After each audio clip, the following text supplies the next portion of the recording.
Okay, we're now look like we have a confirmation on YouTube. So now we'll walk across the street as we always do and join, have our friends over in Facebook join us during this unscheduled meeting announcement today. This was not planned. Of course, we don't plan anything. Our Father plans everything we do. So with that, we always follow His plan with no choice.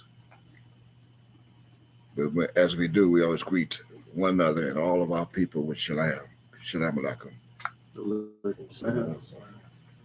So we do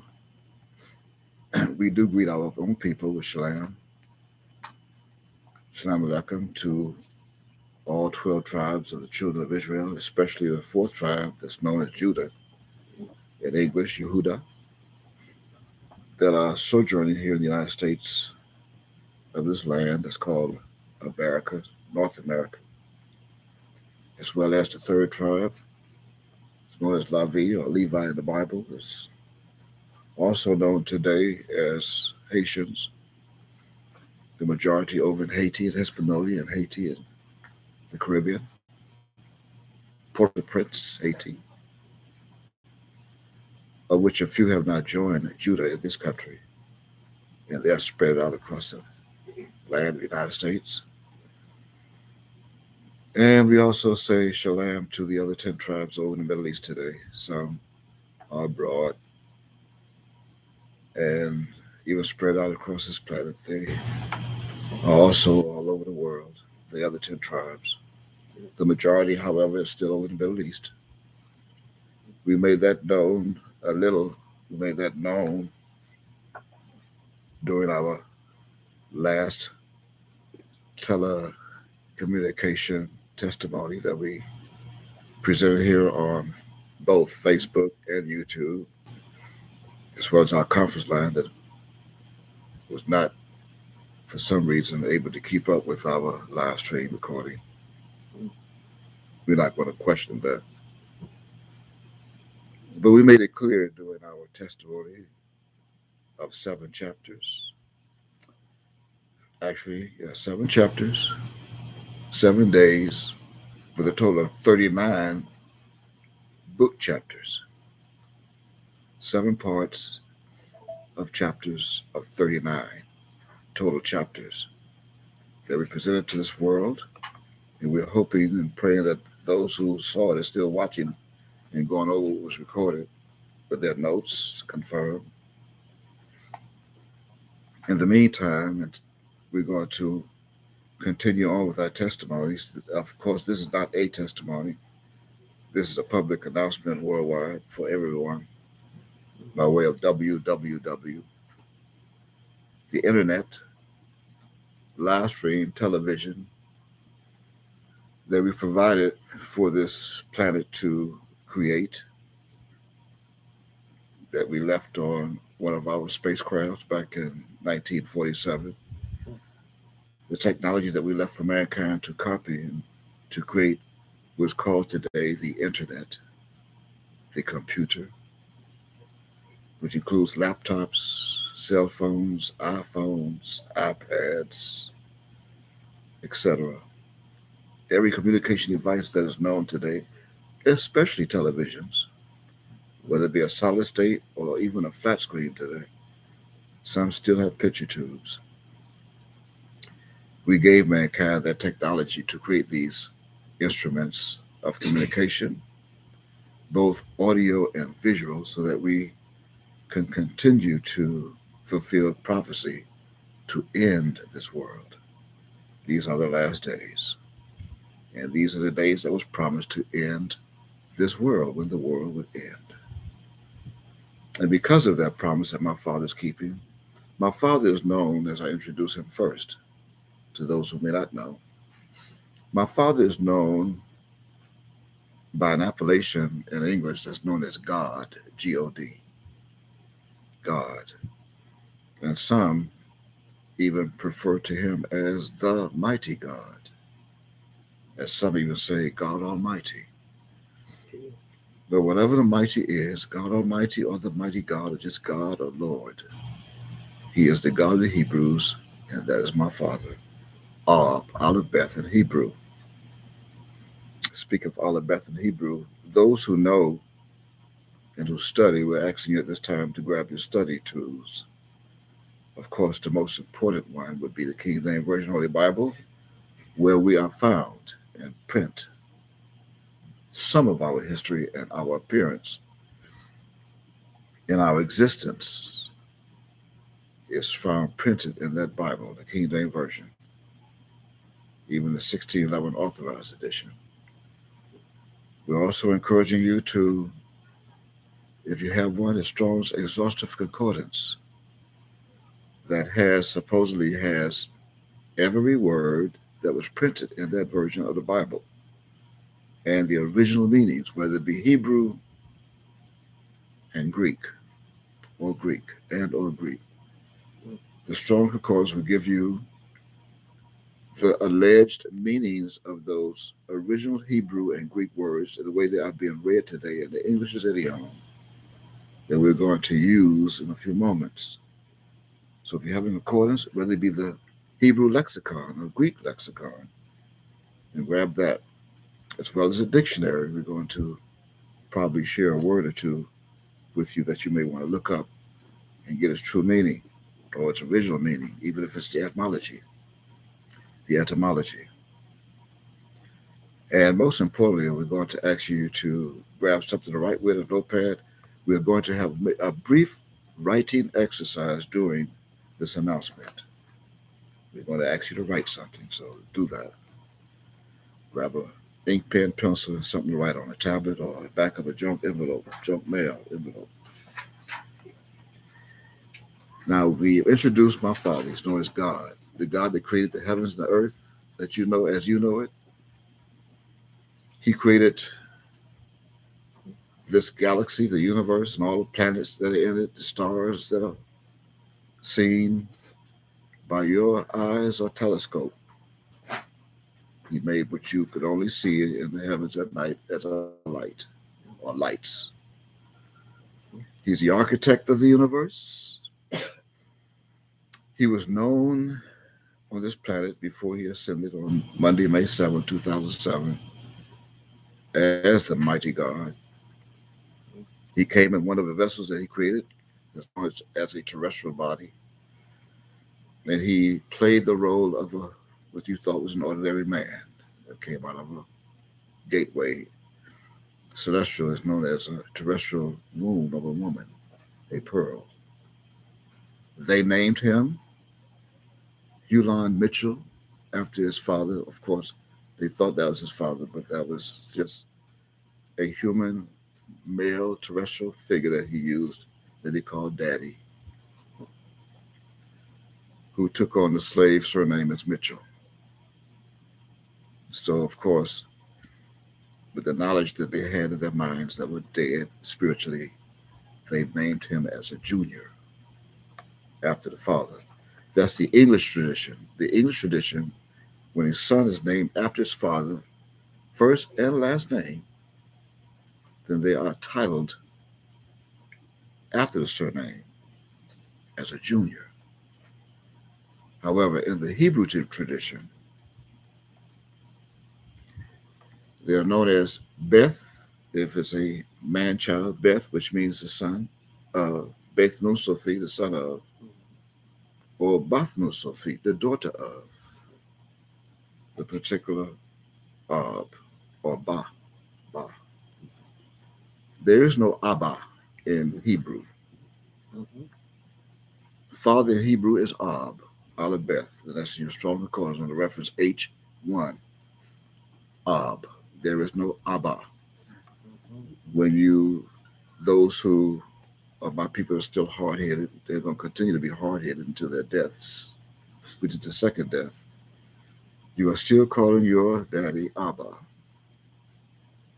Abba is two different beings. Ab is the father and Ba is the son. Now, there's nothing wrong with saying Abba if you're referring to both. But to refer to your daddy as Abba, you are making a bad and terrible mistake. And we are encouraging the Hebrew adults to stop your children from doing that. Your Ab does not like that. Neither does your Ba. So, again, as I was saying, the one whom this government knew as, quote, in English, Yahweh ben Yahweh, end quote, which is an appellation that brings both the Father and the Son, that is who my Ab is. And I am, according to the Bible, known as Mika. They have in some books and some art effects, they have the prophet. In the Bible, they have Mika the Mercite. That's an appellation. I am not an appellation. That's not my name. I'm also known in the Bible as Michael in English, the great prince. I'm known by many appellations, but that is not my name. My name is on my forehead. Celestial is the only one of its kind. There's no other name that has my name. No other being in existence has my name. It was kept secret for thousands of years until I returned today to reveal it to this planet. And you can see it on my forehead. And it is from right to left. It goes from right to left. Yod, Kaf, Sheen, Mem, Sophia. Is that right? Yeah. You see Yod here? Mm-hmm. Yod, Kaf, Sheen, Mem, Sophia. That's my name. That's who I am. And it was promised that I would return today to reveal my name according to Revelation chapter 19 and verse 12. That only I knew, that you can see. For the record of this recording and announcement, today, according to the Gregorian calendar first, the Gregorian calendar is what they're familiar with. The Gregorian calendar today is Friday, February 3rd, 2023, for the record of this recording. Again, that's Friday, which to them on their calendar is the 6th day of the week, 6 from Sunday. Friday, February, the second month of their calendar, February the 3rd day of February, 2023. That's 2023 years after the so-called crucifixion of the Christ, AD, after death. And this day and date is also the same time that's being recognized by our solar calendar that began last night. Our days began at sundown. Beginning last night at sundown, this is now the 25th day of the 11th month, 6025, the 25th day of the 11th month, also known as our Shabbat, our Sabbath day, which is the 7th day of our 7-day week calendar. This is Shabbat of our solar calendar. That's just for the record. Now, with that said, and we now have the introduction and the benediction out of the way, this is a special announcement to this planet that must be told and revealed of the truth. The truth. According to John chapter 8 and verse 32. Can you read that without interrupting what we have scheduled during this, on this agenda of this testimony? John, in your King James Version of the Bible, chapter 8 and verse 32. We have to free up some minds that have been trapped in a bunch of lies and deception in this world. But it was promised that ye shall know the truth. Mm-hmm. Read that, please.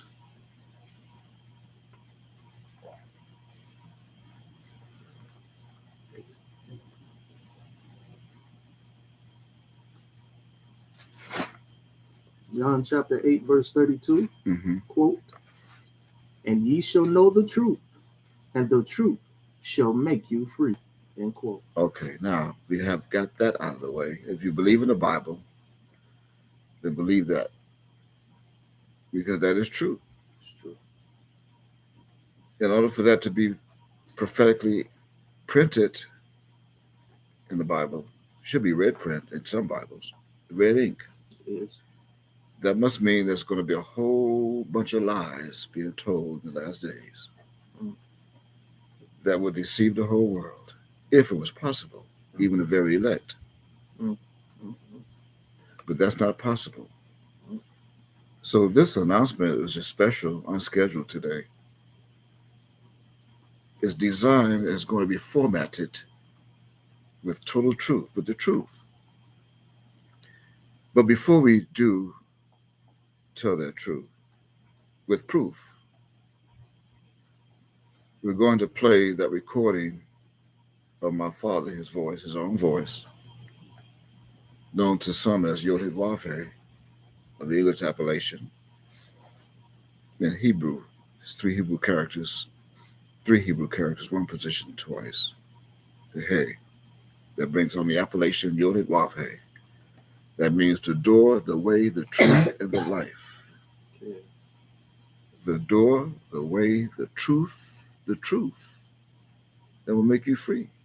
And once you're free, it gives you life, everlasting life. Okay.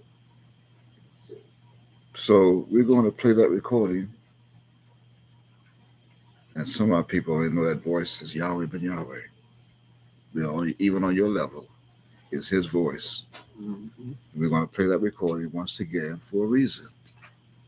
They may have been listening the other 300 times that we played it. So this time, the 301 time that we're going to play it, we want you to hear it this time. Okay? Did you have it? Yeah. Play it, please. Nice and loud with your volume. I made up my mind on last night that I'm going into my secret closet and pick up my holy robes that I laid aside and put in my secret closet to come and get you. And I've been walking among you without my holy robe for 12 years. But I'm picking them up and putting them on. And I'm going into the box and take out my starry crown and I'm putting it on my head. And I'm reaching into the box and picking up my scepter. And it's in my right hand. And I'm going to sit on my holy throne in true holiness. And that's the only way I'm going to walk. And if you ever hope to be in my presence, you will certainly have to be an angel of Yahweh. And that's a fact. Because I'm definitely going to Galilee. And for you who think that's a physical place, you still have a serious problem. You need a new man real bad. You need to get rid of the deceitful lust real bad. Because it's a new mindset where I live, where I'm going, and where you're going to have to meet me. Am I going to get out of here physically? Of course I am. Of course I am. I've made up my mind to do so. And because I've made up my mind to do so, I am. And I know some of you will get so excited and you want to prepare for me to come home. And you can just see yourself now getting all this dinner ready, etc. And I may not be there. You see, the real feast is not physical. And none of you will be able to deceive me with a physical feast. None of you will be able to deceive me with a physical feast. In fact, I'm not going to allow an unclean person to fix a meal for me anyway. Some of you think unclean is when you're on the issue. I know. Some of you think unclean means when your hands haven't been washed and your physical clothes are soiled. No. The old mindset is unclean.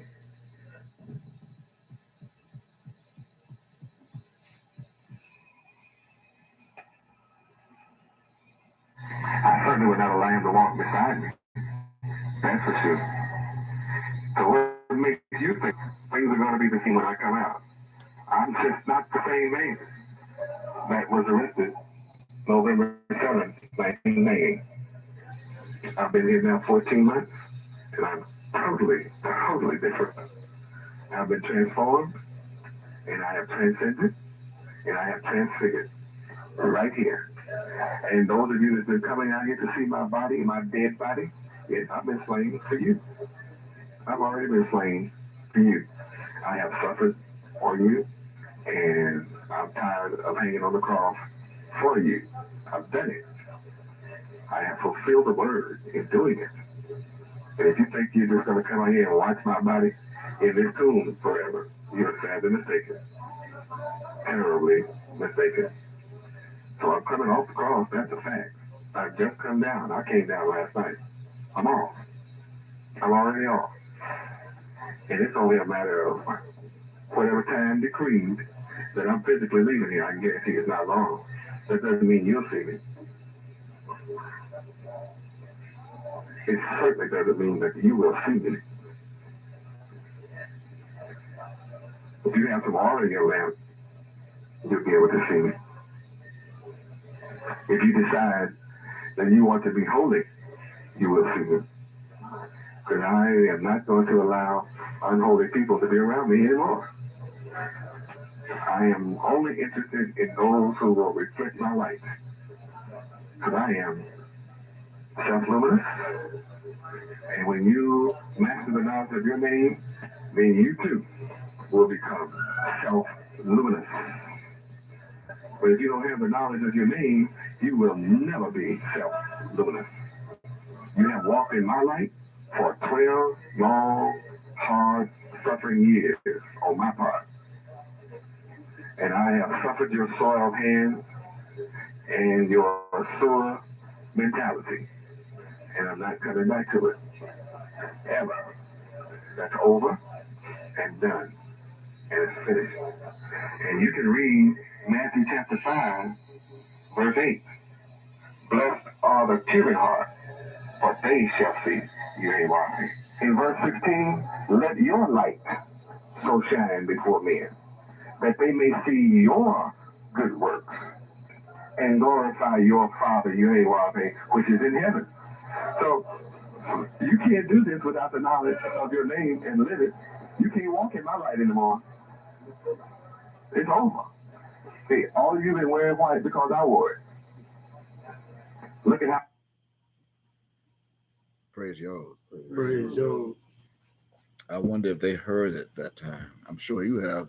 Those who are here with me here in Miami or Florida, by the way, that's where we are in the United States called Florida, for those who may be curious who are watching this on YouTube from other parts and countries of this planet. I'm in Florida. You looking for me?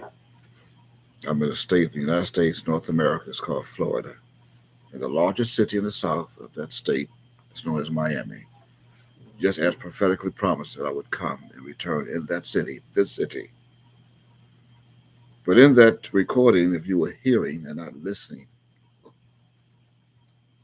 my father said, you need a new man real bad. You need a new man and a new mindset. And you're not going to see him as you thought you saw him before. You still recognizing and worshiping a photo image that he made or had taken back in the 1980s of himself. You are still recognizing and posting those photo images on Facebook as if you expected him to come this Sunday and walk back into your life and continue where he left off at before November 7th, 1990. You haven't made no effort to move forward, to become hot. You are still stuck in neutral and it's lukewarm. Some went backward, all the way back when they become cold. And so cold, they love it's waxed cold. And they don't even love their own people anymore. I said it was going to happen. The love of many will wax cold. But some are just stuck in neutral and would not move forward. And that's how you're going to stay. That's how he's come back now. He's here. And it's one of the subjects that we're going to cover before we leave. And what the U.S. government and China has tried to cover up yesterday. But we're going to get to that. But right now, you have to get to the Omri. You got to get to the Aron and the Omri. You got to get to both. Now you wonder, what am I speaking of? I told you in the Bible they called me Beaker. That's not my name. But you're going to have to come to the IROM or IRMO, IRMO. You got to come to IRMO and you got to come to Armory. You have to obey those statutes. You heard my father say, if you're going to get to Galilee to see him, you sure have to be an angel. You don't even know. Some are already angels, but don't know it, but they're going to even die as angels. It depends on if you come back from being AWOL from Miami or not. Those who left Miami that were here with him, they went AWOL. AWOL. They climbed a wall. But you're going to have to, in order to see him and to enter the kingdom of New Jerusalem, you're going to have to be anointed with the oil. You don't even know what oil it is. Go to Psalm chapter 23 for a moment. They've been saying this and have no idea. And we were saying it in front of his face. He had us to recite this when we were in the temple back in the days. We had 3 psalms that he had us utter in front of him. One was Psalms 47, one was Psalm 100, and the other was Psalm 23. All of them are very significant for the rest of your life on how you will be judged. And whether you go to New Jerusalem or whether you go to heaven. You have no idea what I mean by that. Those who haven't been, let's say, baptized by Omri, you're going to go to heaven and not New Jerusalem. And you may think that's a good thing. You may think that's a good thing. But it is not. It is not good. You think heaven's a good place. You are sadly mistaken. Just like my father said, you are sad. You are a sad person who've been under him and studied under him that you thought you studied to become erudite, and you have not. You have to know what IRMO is, and you have to know what Omri is too. You have to be Omri before you go to IRMO. And I told you the statutes of Omri that you must obey. One of them is you must do 23rd Psalm. Something must be performed on your mind, and on your physical body, your head. That will be performed only by the Lord, your shepherd. It is not my father. He is not here to do it. You're confused. Neither did he do it to anyone that was with him during those 12 years that you heard him say, 12 long, hard years. He's been with you from 1979, and he did not do this to you. Why? Because he is not that Lord as your shepherd. My father is not your shepherd. He is God. He is your father. How could he be your shepherd? Is he here physically to lead you, a bunch of lost sheep that are roaming around the wilderness, waiting for the wolves to come and devour your mind, destroy you, and kill you? Even some that are in sheep's clothing. You think of your friends that you're dependent on. You'd rather follow them than to follow your own father. You are. And his Lord, that's your Lord. He's God, but he also has a Lord that he gave to you, a new man. You didn't hear it. Read the first line of Psalms chapter 23.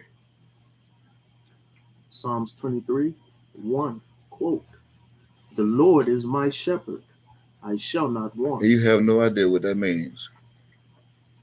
So I'm going to reveal it to you today. Because some cannot accept me. You accept my father, but you can accept. I just told you he's God, but he has a Lord. I'm the Lord that he gave you that you don't want. I never revealed it before today because I hadn't revealed the testimony of the 39 chapters that I presented to this planet. Only few would want me as their shepherd. See, this law is two Lords. One is all cap in print, English print in the Bible, all cap, Lord.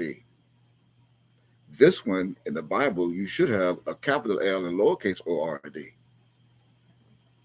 And that's how they should have been printed in the Bible. Those who didn't print like that didn't know. Why? Because they thought there was only one Lord. But yet, the Bible has both. It's written throughout all this printed in the Bible, both. But both serve my sheep. Both. Put your finger there and go to Ezekiel chapter 34. We're going to come back to that. A shepherd has sheep. Is that true? It's true. Not goats and not pigs. A shepherd does not lead a bunch of horses.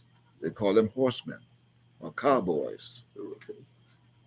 Cowboys have cows and horses. A shepherd does not have goats. Goats are being led by the devils, the wolves, the devils. Sheep are led by a shepherd, even a little shepherd boy in the field of Israel. Even those in the Middle East have shepherds of the Ishmael clan. Iran, Iraq, Saudi Arabia, Baghdad, shepherds. Read verse 11, Ezekiel chapter 34. Ezekiel 34:11, quote, "For thus saith the Lord God, behold, I, even I, will both search my sheep and seek them out." Now, unquote. You see both there. That's both Lords. One is an all-cap Lord. The other is a lowercase Lord. In the Bible, it's printed all throughout the Bible, so many thousands of times, from Genesis chapter 1 and verse 1, where it says God, all the way to Revelation chapter 22 and verse 21.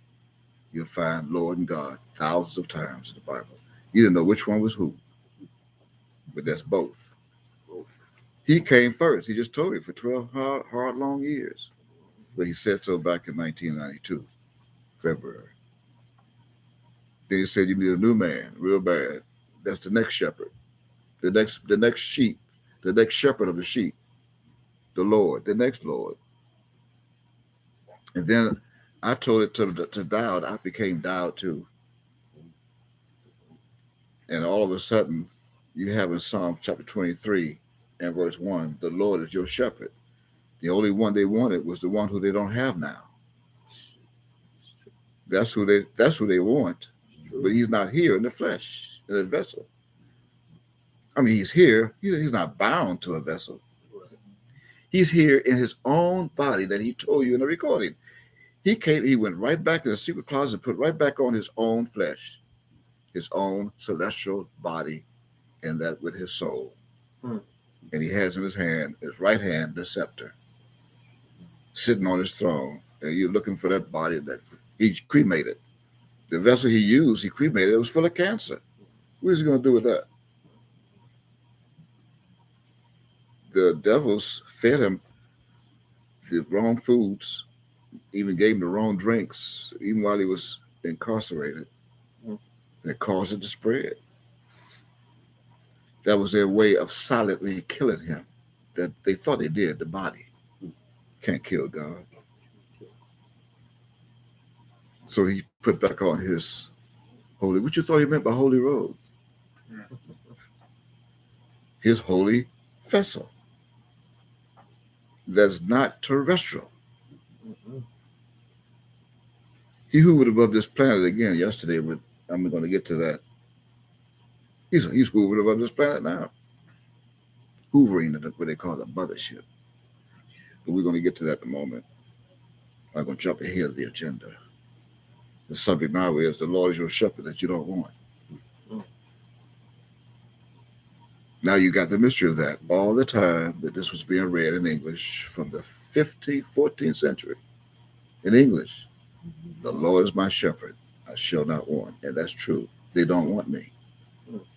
But those who know me, they do want me. And those who want me can follow verse 2. With verse 2, you went back? Let's go back to that. Verse 2. Now you know both shepherds are seeking the sheep. One shepherd left, ascended back on Monday, May 7, 2007, and left the other shepherd here, the lowercase shepherd, with the lowercase L with you that you don't want. And that's why I'm making you lie down. The green pastures are the green mind that you have that's not ripe yet. It's still green. Your mind is not ripe. Your mind is still green. And the people around you that's in the pasture are also green. I made you lie down in it. Read verse 2. Verse 2, quote, He maketh me to lie down in green pastures. I just told you that. You don't even know why the pastures are green. You don't even know what the pastures are. That's green. And then they take the pastures and turn them into pastors. Your pastors in your churches. They have a green mind. It's not right. They're dead. Go try eating the green fruit that's not right. Go eat a green mango and see if you like it. Go eat a green apple that's still in the stages of turning ripe to go red. Although they have green apples. The skin is green, not the inside. Go eat a green banana and see if you like it. Go eat a green orange before it turns orange and see if you like it. The bud. I made you lie down in greenness. Not because the grass is green. Even the grass is green. And that's not supposed to be life. That's just the color of the grass. The grass doesn't come into life until it's cut. You didn't know that. It's in the Bible, but you don't know that. That's another mystery. That's why the grass is shooting up now, because it's green. You think it's green. It's just being prolonged. But that's not the subject. That's a book. I can write another 13 chapters on that. Just the grass alone. Read the next verse, 3. Verse 3. He restoreth my soul. See, those that had a green pasture that were green, you got to come back to get your soul restored. If not, you're going to stay green. That's why the green come first. Your soul need to be restored. And the only way your soul can be restored is you have to have a certain oil put on your head. You got to come. I mean, you got to come from the Omri and the Ermo. You got to obey the Omri and the Ermo. You don't know what that is. What's the next verse? He leadeth me in the paths of righteousness. For my name's sake, not Jesus or Yahshua. It's not my name. Not even Mika or Mika Yahweh. It's not my name. And my name is not my Father's name. I come in my Father's name because he created the name. He created the name and gave it to me to keep. It was a secret. I was about to reveal it over 2,023 years ago, so he crucified me because of it. It was a secret. I was too early. He created, how did he create the name? Because he created me. Then gave me a name that's high above all other names. That's in Philippians, isn't it? Philippians 2:9. He created my name. I've come in my Father's name, and you receive me not. That's why you don't want me. The Lord is my shepherd, I shall not want. You receive me not, because I come in my own name, my Father's name, that he gave me, created. If another shall come in his own name, you already received them. And they were named after me. I named some, and they took them to become their Lord. Can you imagine? Everything he made and created, he brought to me to see what I would call them. You thought when you heard the record just now, you must come into the knowledge of your name.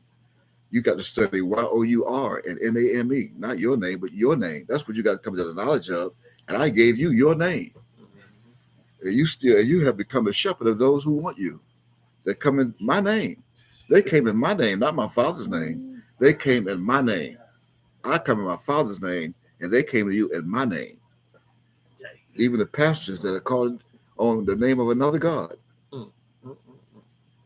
But you didn't know that. He warned you back in 1986 that his son would be sagacious and adroit and clever You don't know what that means. I challenge anyone to come and dance with me in my mind and bring a left foot and a right foot. And you got to know which foot to put on first, which one to put forward first. Uh-oh. Am I right or am I correct? Am I straight or am I straight? You don't know that. I made you lie down in green pastures, and I gave you something for my name's sake. Read that part again, that verse. He restoreth my soul. Mm-hmm. He leadeth me in the paths of righteousness for his name's Of sake. righteousness, not irrighteousness or immorality, unrighteousness, righteousness. For my name's sake. That means everyone who comes to me to be anointed will have my name, and they will become righteous, and their soul will be restored, because all souls are mine. Ezekiel chapter 18, verse 4. So all souls are mine that I must restore, those who come to me and come back to the place where my place his ineffable name here in Miami, Florida. Here they are assuming and thinking they're getting ready for some unleavened bread and Passover next month. Even the month after that, April 1st. Be fooling a lot of people. Looking and observing Passover, Feast of Unleavened Bread on April 1st, which is nothing but a bunch of fools. Say, Shabbat Shalom, this is Passover. April food, I fooled you. That's what the Jews are doing. April 1st. In Texas, that's trying to recover from ice skating. The only place now in the United States where people are skating around without ice skates on, just regular shoes, skating in the ice and sliding in the ice on the interstates. Cars sliding out of control into one another and flipping upside down, killing at least 8 people according to the tabloids. You want to go to Texas to observe a feast of Passover and unleavened bread. Okay, go ahead. What else it says? Verse 4. Verse 4. Yea, though I walk through the valley of the shadow of death, Mm-hmm. I will fear no evil. For thou art with me, thy rod and thy staff, they comfort I me. just revealed that the past testimony. That the staff and the rod that's right in the middle of the two bees. Abib. That rod is right between the two. Why is it between the two bees? Because one bee is Beth, the other bee is Bath. Beth Nusafit, Bath Nusafit. The rod is right there from Psalm chapter 23. That follows A, my father, Aleph. Aleph, Beth, Rod, Beth. You thought it was a bib. You need a bib because you're still a baby. You're still green in green pastures.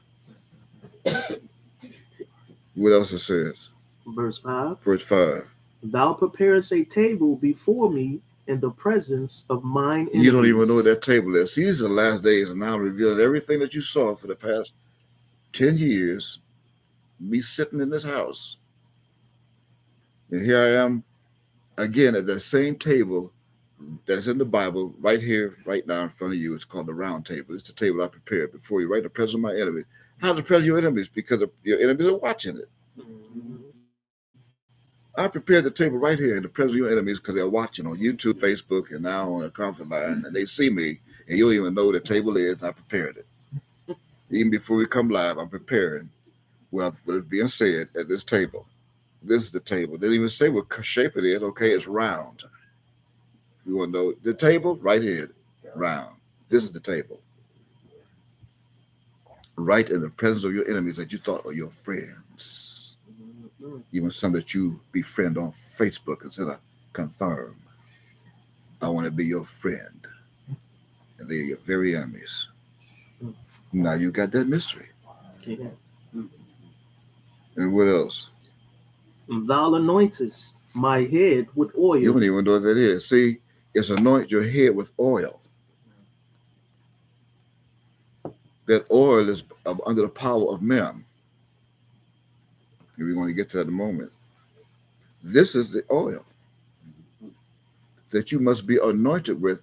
If you are not anointed by the high priest, when your father comes, your Ab comes with New Jerusalem, you're not going to be able to get through the door You must be able to smell like I smell. Mm. I anoint your head with the oil I use, so you can have a certain odor and fragrance on you to walk through the door. You cannot be stink. You must adjust now your hygienes. Mhm. And before you get the oil on your head, you got to take a shower, and you must put deodorant under your arms and smell some kind of way like an angel. You must certainly be an angel of Yahweh if you expect to see my Father. And the only way you can become an angel, even as you are an angel from birth, is you got to be anointed with the oil to restore your soul as an angel by the priest, and not of Lavi either, or Levi. Mhm. This priest sprang out of the tribe of Yehuda, of which tribe Moses spake nothing concerning priesthood. This is the high priest known in the Bible as Melchizedek. Begin with Mem, Melchizedek, Mem. And we're making our own oil. We're making our own kosher oil that's celestial and holy. Unlike those Catholics who go and get some toilet water or some water from the sink and put in a bowl, and they walk inside the cathedral, the Catholic cathedral, and dip their hand in the toilet water or the sewage water, and then put it on their forehead and on their chest, and do the sign of Satan walking up and down to and fro in the earth. And then go sit down or kneel down on one knee and walk up and look up at a statue and say, "Bless me, Lord." A white statue of a European man, somebody's child that they use to use as an artist model to deceive the whole world with, made of wood, some made of wood and stone. Mhm. That never happened. There was never a celestial being in a terrestrial body that was hanged and nailed on the cross. It never happened. Now, the Romans may have had an execution style of doing that to their Roman people, Right. but the Christ of the Hebrews is not a Roman. Was never a Roman. Mhm. It's Hebrew. You don't know what that meant. Anoint your head with oil. And we're going to take it in a moment. Is that it? My cup runneth over. And I'm giving you the cup right now. The cup of the daily bread, the oil, the blood of the Christ is in that cup. The same cup, the cup made of brass. That's what the cup is running over. Mm-hmm. Surely goodness, read.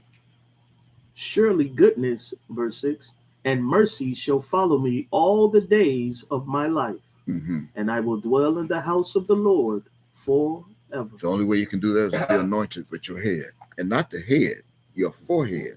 Right. Your head must be anointed, not your head of hair, your forehead. So how do we do that? Let's prove it. Go to Exodus chapter 30. And before go to Exodus chapter 30, but I'm going to go with you. I have a concordance here too. Go to the Bible, Exodus chapter 30.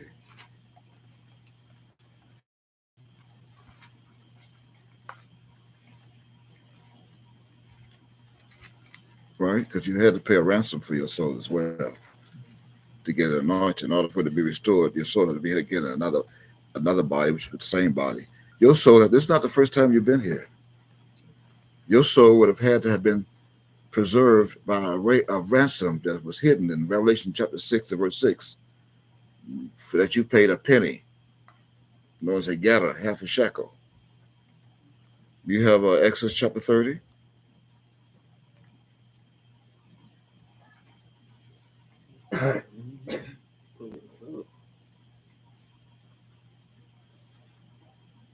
We have it. Okay.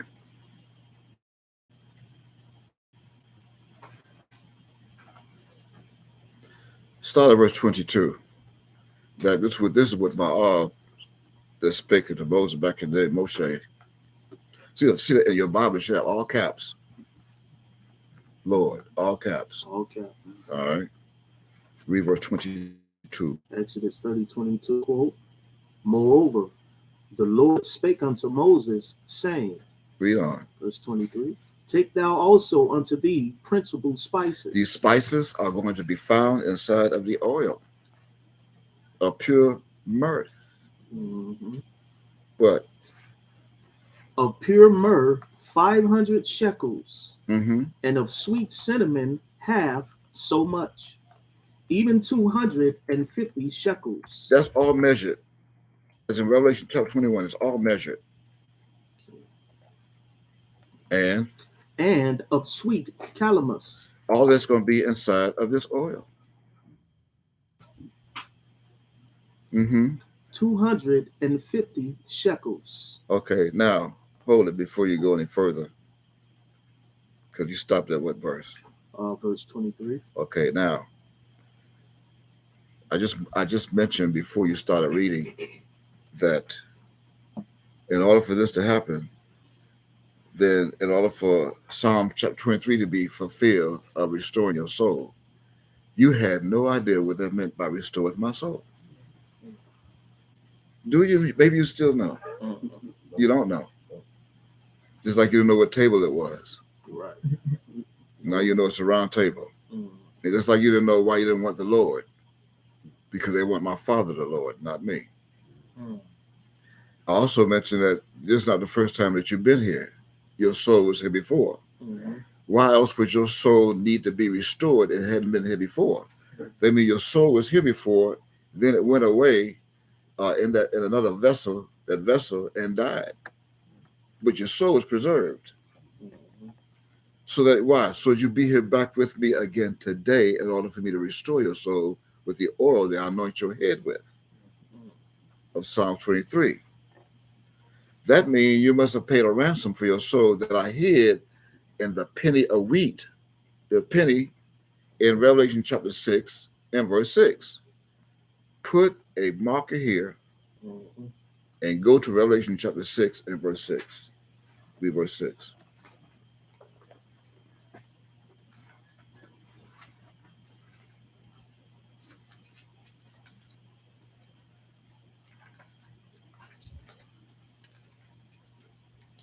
Right? Revelation chapter 6. Revelation chapter 6, verse 6. Mm-hmm. Quote, and I heard a voice in the midst of the four beasts say, Mm-hmm. a measure of wheat for a penny, and 3 measures of barley for a penny, and see thou hurt not the oil and the wine. Now, this penny is called a gerah in Hebrew. Gerahs. It's a half a shekel. The oil is here. This is the oil. Anoint your head with oil. And you are the wine. The blood that's flowing in your body is the wine. That's why you're not to hurt the oil. And you as the wine that's in the blood. The wine, the red blood, red wine. Even as the grape wine is made out of grapes. What color are the grapes? Black. That means it's black skin grapes with the red wine inside of the black skin. I hid it in the penny under the gather. That means you had to pay a ransom for your soul to be back here with me again so I can restore your soul as I anoint your head with the oil. It's all in the 30, the third day, 30. You're looking at 30, but it's actually from right to left, 0 and 3, the third day. When my op say, I shall rise again. No doubt about it. Got it? Then he said the same epilogue, I only want to be in the presence of those of you that love peace. Mm-hmm. Then he said, he laughed, he chuckled. That just brings joy to my heart, a laughter to my heart, to my soul, to know that finally I have those of you that love peace. And I only want to be around the presence of those of you that love peace. I love you forever. Shalom Aleichem. Right? Right. Now go back to chapter 30 on the third day. Exodus. Exodus means time to go. Exodus. Right? Okay. Now go up to verse 12. I know you stopped at 23. Mm-hmm. Go up so you can see how this started. That I speak nothing but the truth. Did you read earlier that you shall know the truth? The truth shall make you free. Even if you don't want to be free. because some do not want to be free. Mm. The truth is going to make you free, not set you free. Set you free is not in the Bible, not in the King James Version. Show me in the King James Version where it said you should, it would set you free. If you were set free, then you couldn't be here to get this. You got to be made free. Right. Wow, somebody put your mind in bondage, full of lies. Read verse 12. Verse 12, Mm-hmm. quote, when thou takest the sum of the Start at children, 11 so you can see who said it. Yeah. 11. verse 11, and the Lord spake unto Moses, saying, Mm-hmm. verse 12, when thou takest the sum of the children of Israel, Of who? Of Israeli? Israel, Not of the Jews? mhm, Not Gaza, no, Tel Aviv, no, Jerusalem, Bethlehem, Mm. Israel. Israel. And Israel is not a place. Mhm. Israel is a people. It's a nation, 12 tribes. Well, Then what happens? after their number, After their number, then then what? Then shall they give every man a ransom for his soul, For his son who was kidnapped, for his soul, his daughter that was kidnapped, his wife that was kidnapped, the banker's wife was kidnapped for a ransom. his soul A ransom for his soul unto the Lord. unto the Lord, the same God, the Father. They must give a ransom for their soul that belongs to God himself anyway. But why would they give the ransom for a soul unto the Lord? Because it was the Lord who would keep their souls as a ransom. And the only way that you're going to get your soul back is to accept the Lord as your shepherd Mm. that you do not want. That means everyone that honors a son, honors a father, must honor the son the same way. Yeah. He that honors not the son, honors not the Honor father Father. which has sent him. Mhm. You don't want to give credit to the father. How? Because you're not giving credit to the son. Simple. And it's the father who you give credit to when you honor the son. Because then you know it was the father that sent him. Especially every word that comes out of his mouth that comes true. When he prophesied a prophecy and says it's going to happen, and it happens, then you know that the Father has truly sent him. Mhm. That's Jeremiah chapter 28, verse 9. Yeah. Yeah. Now you know what the ransom is for his soul when thou what? When thou numberest them? When thou numberest them, that there be no plague among them. Now see, the plagues are here too. I posted yesterday, ice is a plague. Mhm. What they call COVID-19 is a plague. The other plagues that were here, the Zika virus, is a plague. Yeah. Huh? The hills. Or the elves? The hills. The hails, Mhm. the hailstone Mhm. that's going to fall on your head and break your windows and break your head. That's a plague. I have mosquitoes coming. Uh-oh. I just ordered some more mosquito repellent online because we're going to need it along with the torches on the outside. It's mosquitoes. It's some bugs coming that's going to look funny. It's going to be some funny looking bugs that's going to be dropped out of the portals, out the ports of the spaceships. Just release them on the planet. Right here in the United States, just like before over in Egypt. You want to know how those plagues came about, how those pestilences came, and why I said in Matthew 24 that there'll be some pestilences coming? Because my Father's coming to bring them and deploy them, drop them out of the chutes, out of the spaceships, to spread out like rain. You want to know what that was yesterday? It's talking about some damn balloon. We're going to get to that in a minute. Read on. That was That the end of plague verse 12. among them, Yeah. that there be no plague among them when thou numberest them. Okay. That they were already numbered. Every one that gave a ransom was numbered by me. I know who they are. Mhm. It had nothing to do with the 144,000. You are 144,000 liars. That's a mistake. You're looking at a numerical number that was made by the Englishman. You don't even know what thousand means. We don't have no numerics in Hebraic. There are no numerals in Hebraic. Everyone followed zero, Right. which is infinity, ma'ab. and they're not numbered. You cannot number the sands of the sea. Go and number each crystal of a sand on the sea. Go number the stars. Count from one and to wherever you end up with the stars in the galaxies. Read verse 13. Verse 13. This they shall give. What? Every one that passeth among them that are numbered, What? half a shekel. That's a penny today. But that's known as penny in Revelation. What else? After the shekel of the sanctuary. Mm-hmm. A shekel is 20 gerahs. See, 20 gerahs. And what? And half shekel shall be the offering of the Lord. Right. Verse 14. Verse 14. Every one that passeth among them From that what? are numbered. What? 20 years old and above Can. shall give an offering to the Lord. Can. Right? Imagine that. That means those who are not 20 with me right now, I have to pay their ransom. They don't have no gerahs. Wow. Some that came to me at this end time, they came first, but they were only like 17. Now they turned 20 in a couple of days. Now they can pay their own ransom. Imagine that. Wow. Prove it. Go back. Let's prove what the pennies are. Go back to Revelation.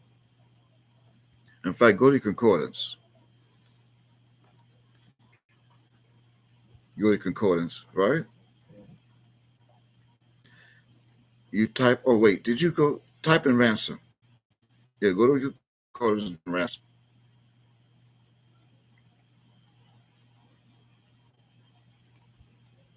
Now the first one you're going to come to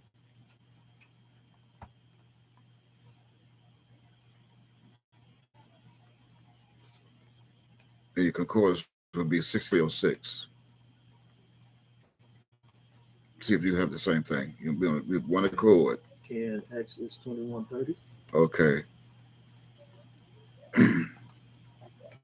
And that ransom comes under the power of pay. It should be 63 or 62.99. You must be redeemed. Can. Right? Go to 62. Go to H62.99. That's the etymology. Always go to etymology. Mm-hmm. Why? Because the devil wants to confuse you. Can. To ransom. That's Redeem, your ransom. rescue. Right? The rescue. Redeemed, right? Can. Deliver. Okay, now the next one, that's under pay. Pay would be here as the mouth of the Lord, your God. Mm-hmm. Then Kaf got to be here too. Remember? Yod Kaf, Sheen, Mem Sophie. Kaf being powered with the name of the your new man. So go to that. And that should be under 30 something, right? 37:24. 3724. Go to it. What's it mean? Yeah, that's on the Kaf. Kofed. Mm-hmm. On the H37:22. And what's it got? Kafar, which is to cover, purge, make an atonement. Right. See? Yeah. The ransom, purge, make an atonement. Yeah. A new mindset. You must make an atonement. Yeah. And with that, you have oil put on your head. Yeah. That's ransom. To be covered over. And to be covered over. Right? Yeah. Okay, now go back to Exodus chapter 30. Exodus chapter 30. You stopped at 23. Again, we read of 14, 12 through 14. Okay, don't forget. 14. And Gaddis. Now, when you go to Gaddis, you can put that in your search box. It only appears like once or twice in the Bible. It only appears like once or twice. With GHERDS. Right there in Exodus.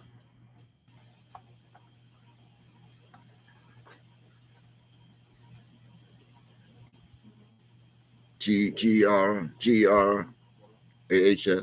Mm-hmm. right? GR. AHS. Mm-hmm. Mhm. What you have? GR. Okay, we have it 5 times in the Bible. 5 times. Oh, no, it's not that many times. First place. And the first place is in Exodus. Exodus, yeah. 30:13. Mm-hmm. The H16:26. And what's that? And what's it mean? Okay. And it means a weight, a 20th. It's part not. It's of a hidden. It's shekel. codexed. Yeah. It's We got- codex. That's not what you're looking for. Okay, we got two more. Right. You're gonna find what you're looking for. It's right there. What is it? We're gonna go to 1641. No. Mm-mm. Not that one. It's in the same one. You didn't finish reading. Okay. It says equal to the weight of 16 barley grains. That's the barley grain. That's what you want. Okay. See, that's an allegory. It's cryptic in Revelation. Okay. Why? Because barley is brown. Right. And 16 barley grains or 4 to 5 carat beans. Mm-hmm. We're looking for the 4th tribe that's going to take them away under Hay. The 4 to 5. The 4th tribe that will be taken away with Hay. The H of, see, that's the door. Right. The 4 must be taken to the 5. The 5 is the door of Yod Hey Wav Hey, the first, the last Hay. You got it? The barley grains. This is all a secret codex. If it had not been, then you know how many people have to go? If they can figure this out. Right. Now go back to Exodus chapter 30. Right? Chapter 30. And you're going to read from verse 24 as he left off at 23. Okay.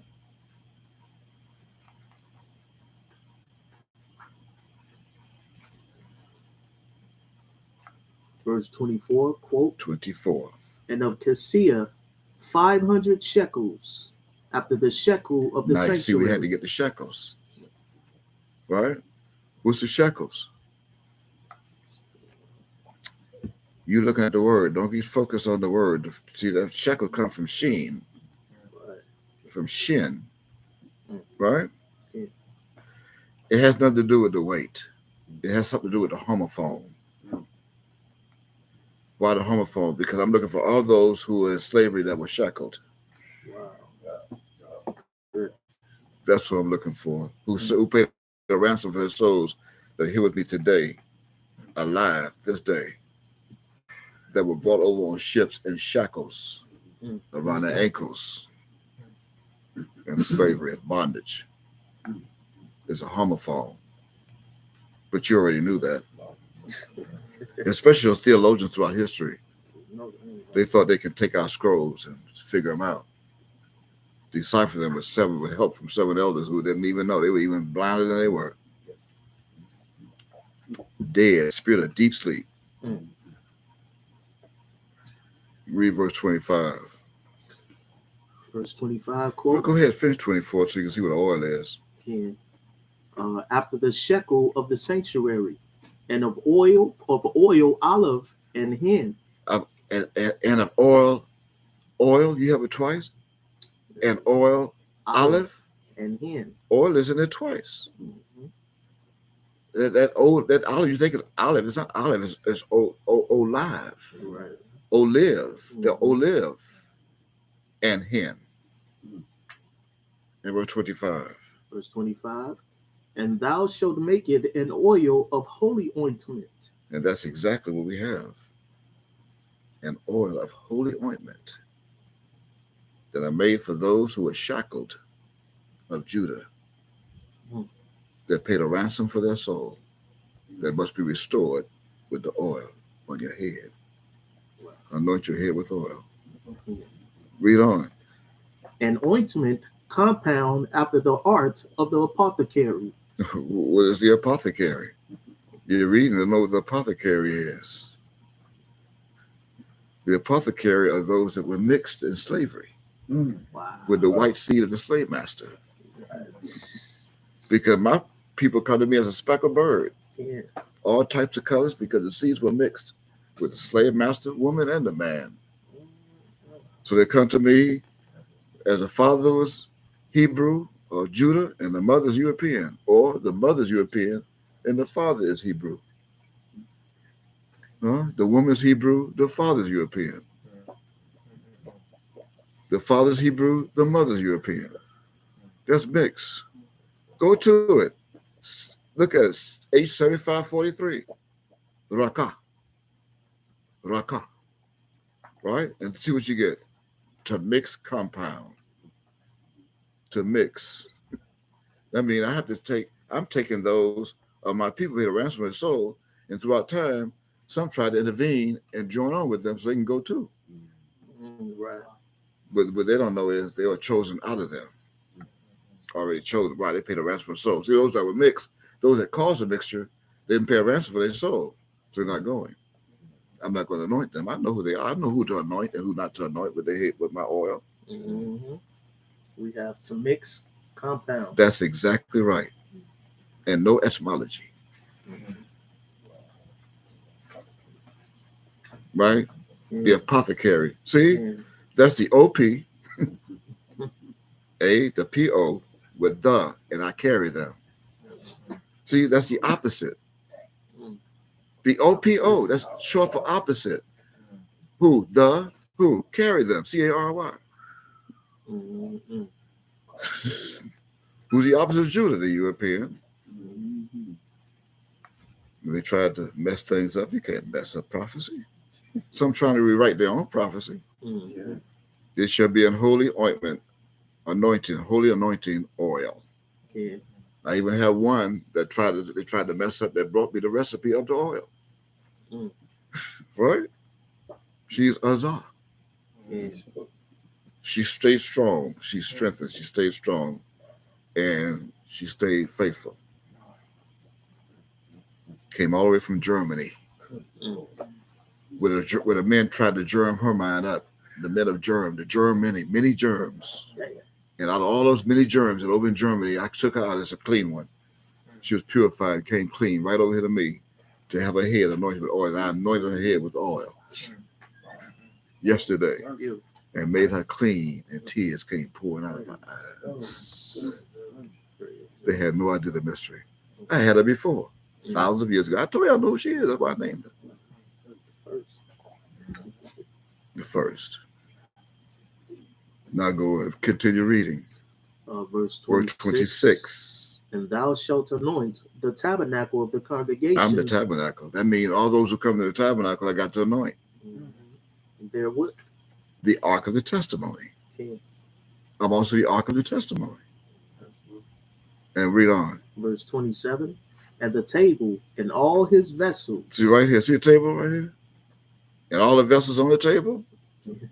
And the candlestick of Zechariah chapter 4. That's olive gold with a bowl up to the top of the candlestick. Right there. One candlestick. Not the candle, the candlestick. I'm the candle that's sitting in the candlestick. And his vessels. And the altar of incense that's out in the front. Because it all makes sense. It's incense. It all makes sense. Read verse 28. And the altar of burnt offerings, with all his vessels, and the laver and his foot. The laver and that's the basin, the basement, even those that were low. Wow. The low platform, those who were low, who my opposite would be made low in Deuteronomy chapter 28. That's the basin, the ones who are to the base. Even those who thought they were low, I gotta be anointed. Then I'm gonna anoint in the tabernacle. You can find that under H3595. H35, it is all in the cuff. There's cuff again. All those would be brought, it come through the furnace of affliction of Zechariah chapter 14. Bring them through the fiery furnace. That's proven under H3564. Under car. Begin with cough. See how cough is here so many times? Yod cough. Cough is extremely powerful. Read on. Verse 29. 29. And thou shalt sanctify them, that they may be most holy. Do you see that? Not just holy. Most holy. What? Whatsoever toucheth them shall be holy. Even those that touch them will be holy. Hmm. Like a domino effect. That's why you got to be careful who touch you now. Right. Touch how? When you bless, Mhm. when you embrace. Exactly. Shalom. Shalom, Akot. Blessed. Touch them. Mm. Read on. Verse 30. Verse 30. And thou shalt anoint Aaron and Aaron his is just a sons. symbol name. Yeah. Mhm. It's just a symbol name. All of those who are going to run back, they run. All those who run back, and his sons, all the sons that he's bringing, Mhm. and consecrate them. Yeah. That what? That they may minister unto me in the priest office. 31. And thou shalt speak unto the children of Israel, saying, But this shall be an holy anointing oil, not just a regular anointing oil. a holy anointing oil unto me throughout your generations. Uh-huh. Verse 32. Now that's it on the 31. Yeah. See, because those who will be anointed are Hebrew Israelites and celestial beings and terrestrial who were chosen from through Jacob's loins. And they're not considered as to us as man. Right. They are Israelites and angels. Mhm. But did not say you certainly have to be a man of Yahweh if you want to see me. Mhm. What do you say? You certainly have to be an An angel. angel, not a man. Right. An angel. So those who are anointed would be anointed as angels. Do you hear what I'm saying? Yeah.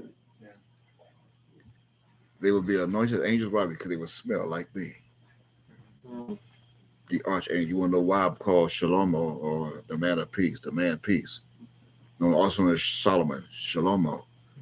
That's who my soul is also. Right. But you don't know that. You don't believe that. Shalomo was good looking. Shalomo. And he also had a cleft chin. Mhm. Shalomo. And he just loved fragrances of sweet odor, cologne, and what they would call perfumes. Mhm. I mean, he always smelled nice. Right? Like the rose of Sharon. Like the rose of Sharon. Huh? Read verse 30 again. All verse, over. Verse 30. And thou shalt anoint Aaron and his sons With that sweet oil. and consecrate them, Mm-hmm. that they may minister unto me in the priest office. Read verse 31.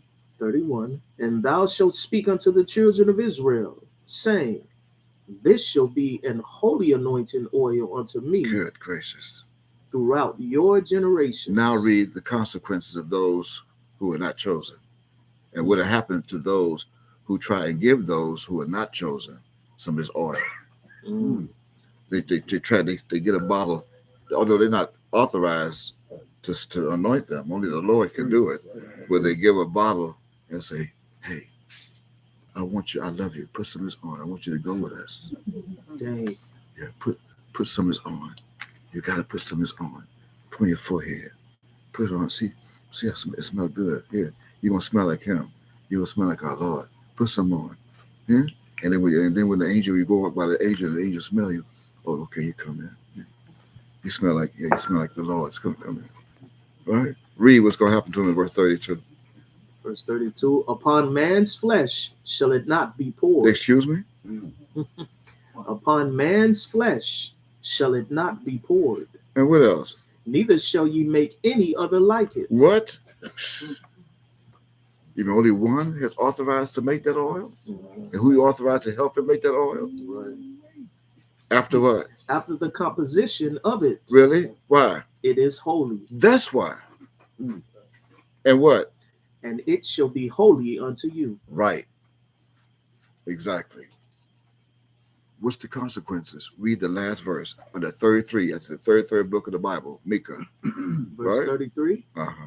Whosoever compoundeth any like it, or whosoever putteth any of it upon a stranger, shall even be cut off What? from his people. What? Are you serious? So, wow, look what we're facing. You might as well read the rest. Read 34 so you can see the incense, what it is.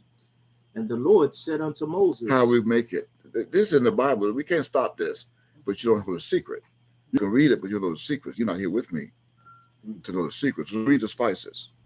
take unto thee sweet spices, stach, and onycha, and galbanum. These sweet spices with pure frankincense. Of each shall there be a like weight. So it's got to be a certain weight. 35. 35. And thou shalt make it a perfume. Look at the perfume.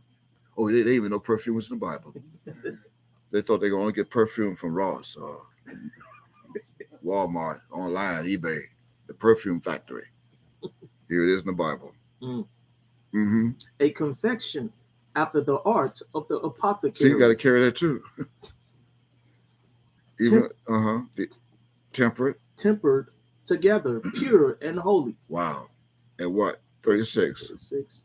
And thou shalt beat some of it very small, and put of it before the testimony in the tabernacle of the congregation. It's a recipe. Go ahead. Where I will meet with See thee. how you got to be anointed with oil to meet the God of the Hebrews after you smell a certain way? I had to read this so you can see. I'm not making this up. You want to see him? Now you see why he said or hear why he said. In order to beat me again or be with me, you certainly got to be an angel of Yahweh, because you got to smell a certain way, anointed with the oil of Psalm chapter 23. By the Lord, anoint you with that oil. Here it is in Exodus chapter 30 on the third day. It's a process you got to go through. They thought it was as easy to get to heaven as dying and just waiting. You die, your body's gone, you're dead, you just no longer exist, full of formaldehyde. Right? So you lay in your coffin, get buried 6 feet in the ground or in a tomb, wherever they put you, and you're just waiting there for the Lord to come get you and take you to heaven. Some angels just come and get your body and take it up. You've been resurrected. That's what the pastors of the churches are telling my people. And all the years they've been here in slavery, they've been believing that from the Christians' doctrines. And look what we have here. Read it. Go ahead. Verse 37 again. And as for the perfume which thou shalt make, ye shall not make to yourselves according to the composition thereof. Why? It shall be unto thee holy for the Lord. That's why it's for him. And for him to smell on you. He'll know that you've been anointed once I anoint your head and you smell it. You've been anointed by my son.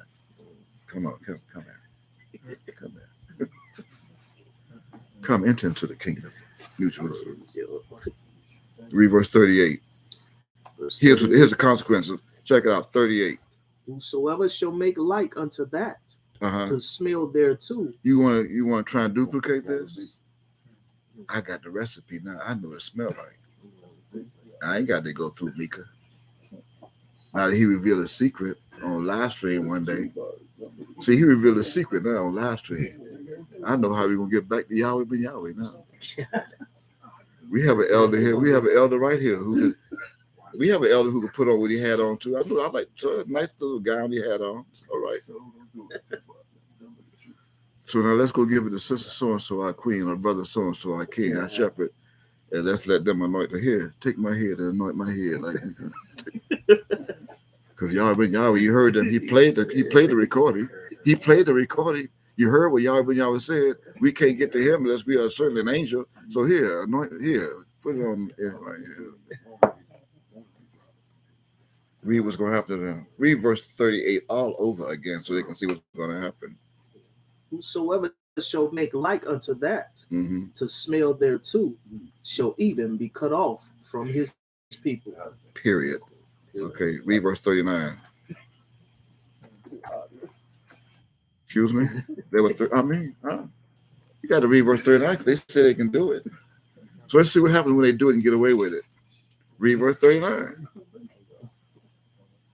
There's no 39? I had 39 chapters.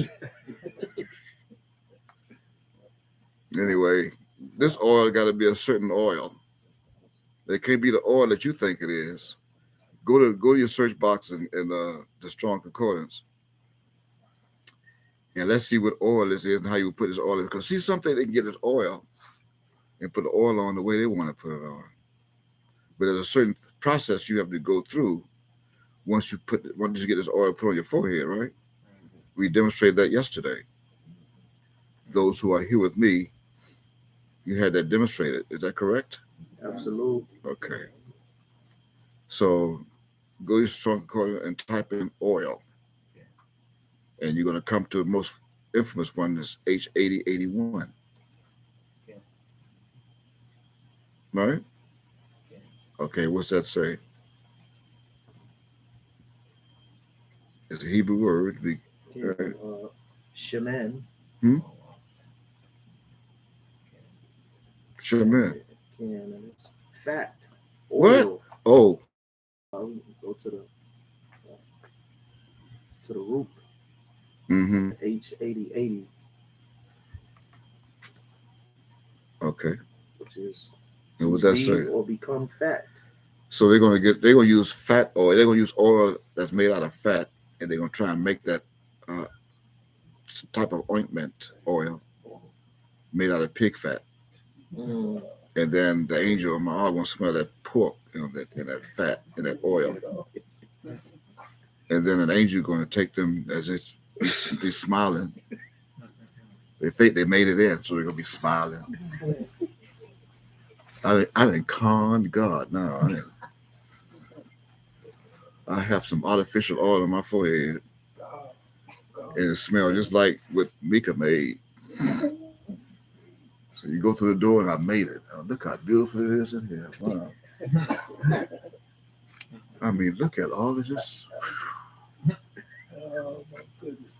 And the angel say, "Come this way." It's okay. It's okay. Want something to drink? Something to eat while you're waiting? Yeah. Waiting for what? I'm right here. Have a seat while you want. We're bringing something to eat while you're waiting. They do that in prisons, called a last meal. They do.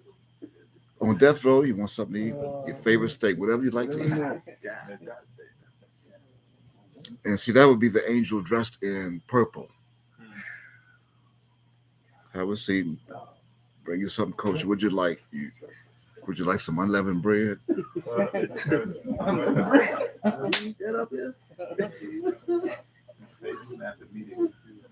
And yeah, I want some unleavened bread. I know that's what we're supposed to be doing. I knew I was right. See, I knew Mika was wrong. I knew you're supposed to be eating unleavened bread during Passover. See how the angel offered me unleavened bread? And then after you eat the unleavened bread for about a couple of minutes or so, here comes another angel dressed in all black.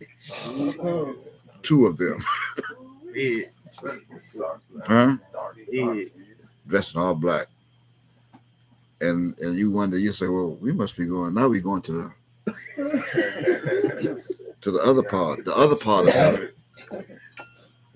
The other part of heaven.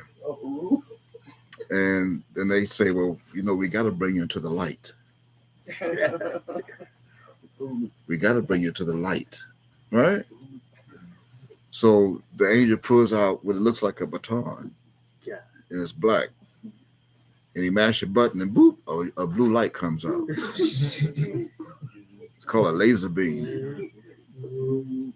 Yeah, it sounds like, like the one that they use for security to see if you got medals on you. And then all of a sudden, so look up.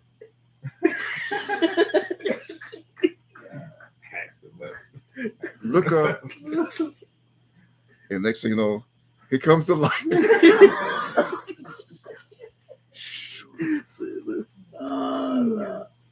And the head go right in the basket, and they take the head and the body and flush it out in space someplace. Because you are a devil and a liar, you are a hypocrite, and you thought you can get by me. No man can get to the Father but by me. You can try it if you like.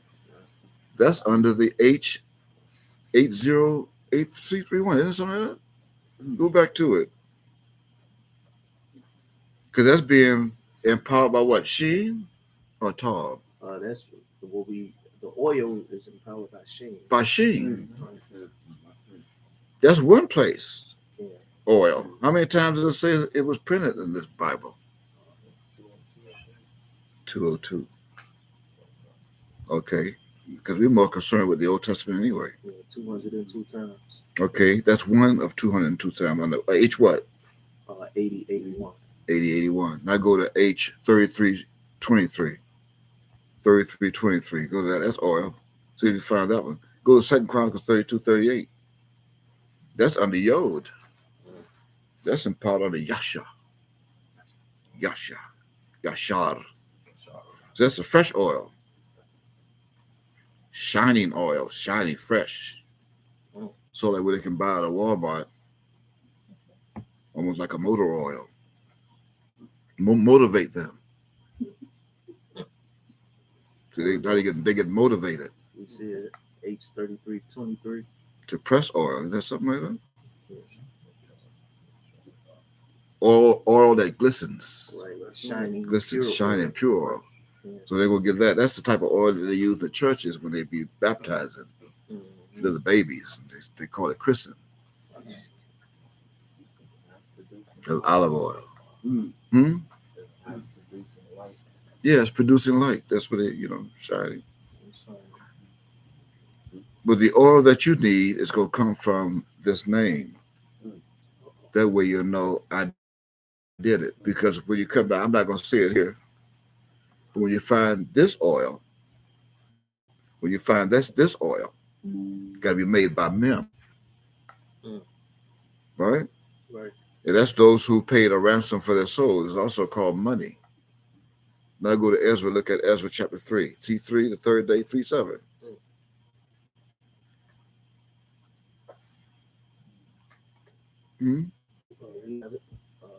Ezra chapter 3, verse 7. Money's involved, isn't it? Okay. Read it.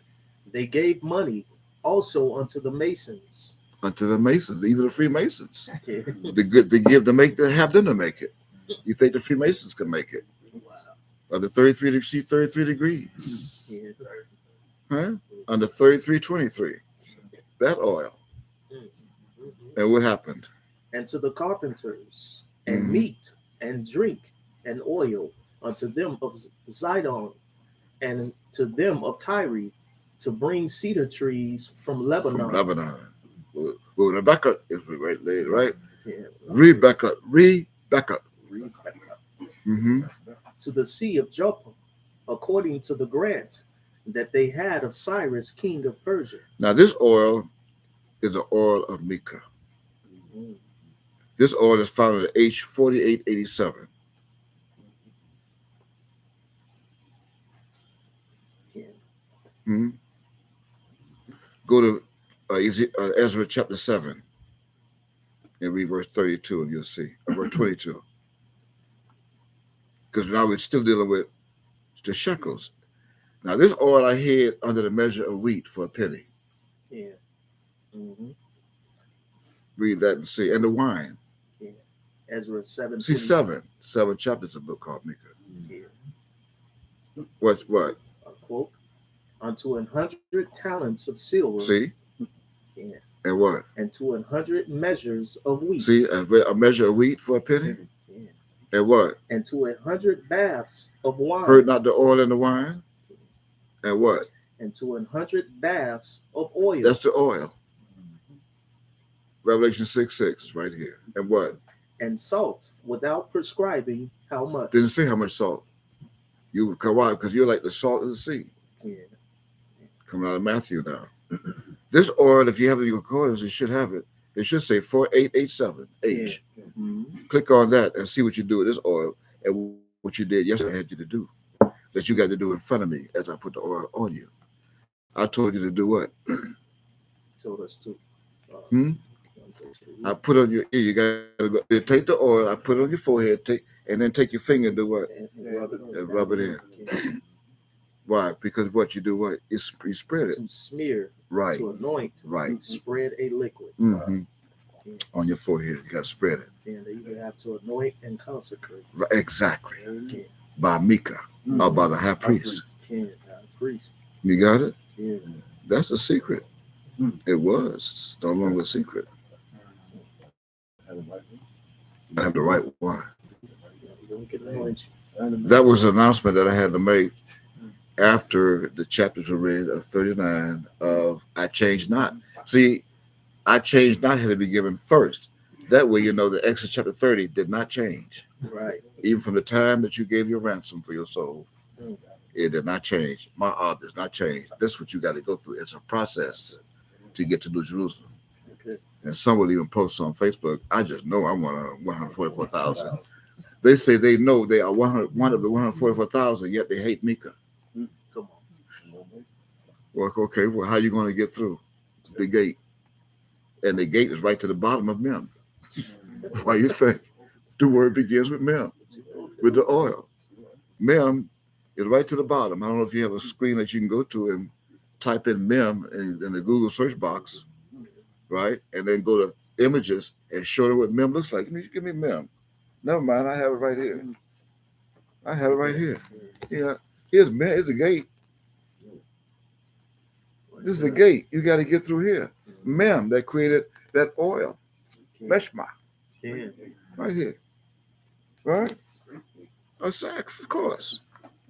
With that said, before we close, I gave you the truth of that. I gave you the truth. Right? Right. And you heard that recording of my that he recorded while he was waiting on his trial. In fact, he was incarcerated waiting for trial in February of 1992. And just as a reminder, only reminder, I sat on a witness stand in 1991 as a defense witness, his defense witness. Mm-hmm. I defend my father. Mm-hmm. And that was it was in Fort Lauderdale, Florida. It was an arraignment and a pretrial in Fort Lauderdale, Florida, in January of 1991. I sat with subpoena and sat right there, federal courtroom. So with that said, let me reveal now, and I make an announcement. Go to John chapter 16 for some more truth. John chapter 16.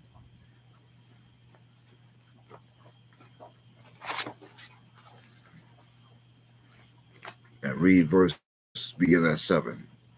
John chapter 16. Read verse 7.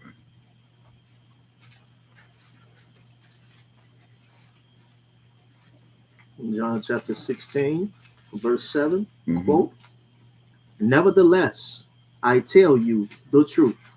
See? I tell you the truth.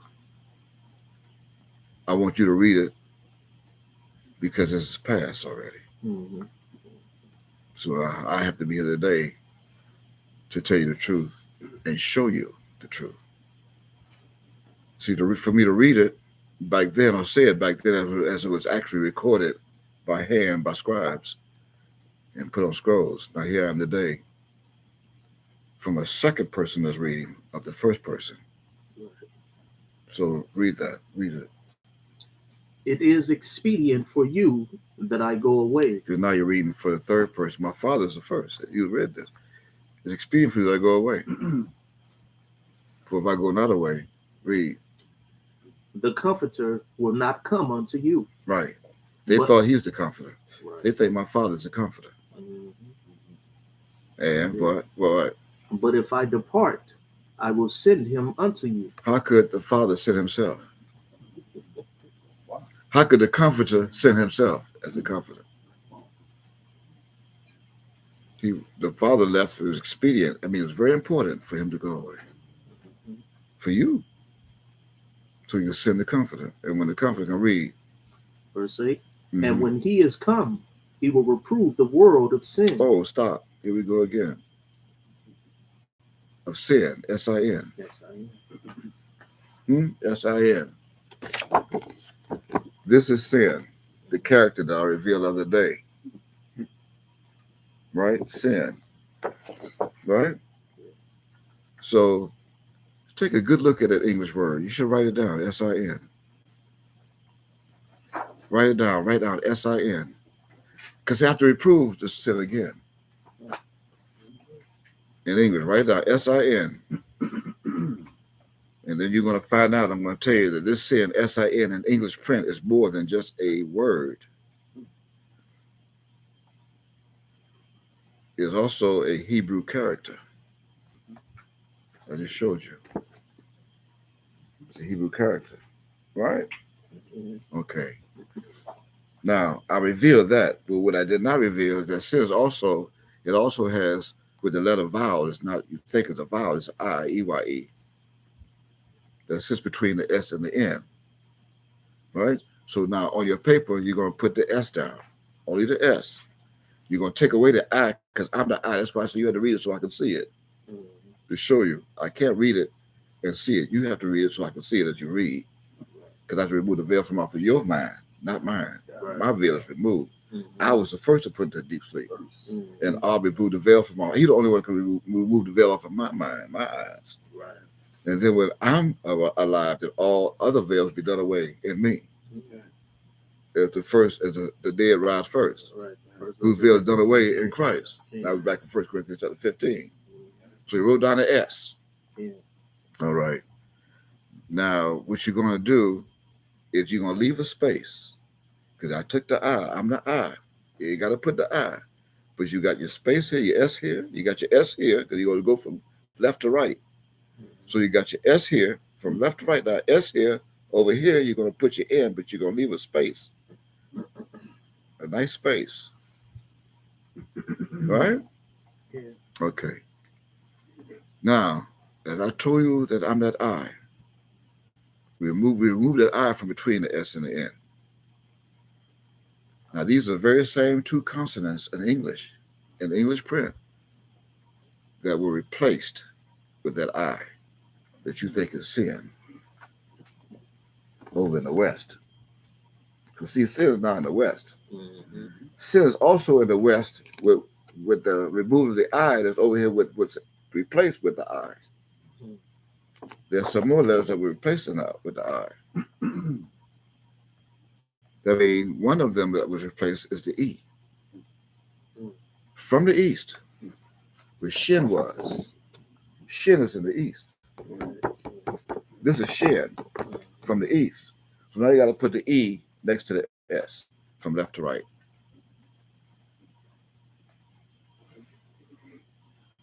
Right? Now next to the E, you're going to put, because we were from righteousness. E, we were from the East in righteousness. Did we read righteousness? Mm-hmm. So now you got to put the R right next to the E. And I mentioned earlier, we saw a word that began with pay and one with cough. Mm-hmm. All right? Yeah. Now you got to put the P next to the R. And you're going to put next to the R, you're going to put another E, because both of us came from the East. East and East, two E's. Now, you should be pretty close to the end. Mm-hmm. You are? Mm-hmm. Now, go around the end, because we had to go around the end, the new, right? And put the T for the truth. We got to put the truth there. Hey. And that's how I'm reproving the world of this particular sin that comes from the end. Because this is who? Serpent. The serpent. He's a serpent. Mm-hmm. S-E-R-P-E-N-T. The serpent. This particular serpent is that very same old serpent of Revelation chapter 12, verse 9. Go to it. Revelation 12, verse 9. Mm-hmm. This sin is also a Chinese word.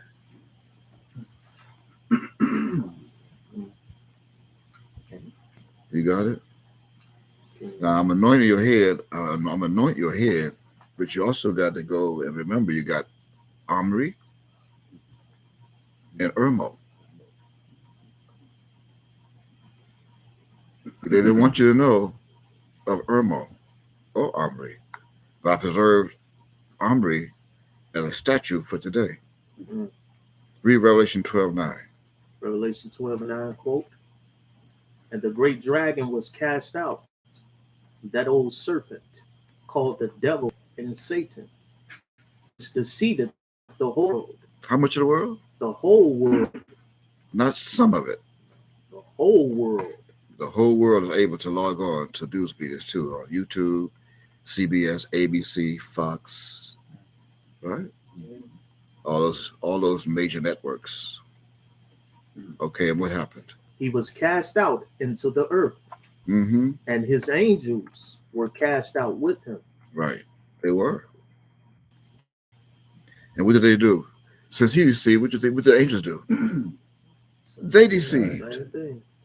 They deceived. Now go to Micah chapter 6. That's why I gave you statues of Omri to keep, that you would not be deceived by them. You're going to read verse 16. And now to the bottom of on your paper, you wrote serpent. To the bottom of that, you're going to write O-M-R-I. Now I'm giving you a remedy like a deception shield. I'm giving you a deceived shield. A deception shield to keep over your mind so you will not be deceived by these serpents and these devils anymore.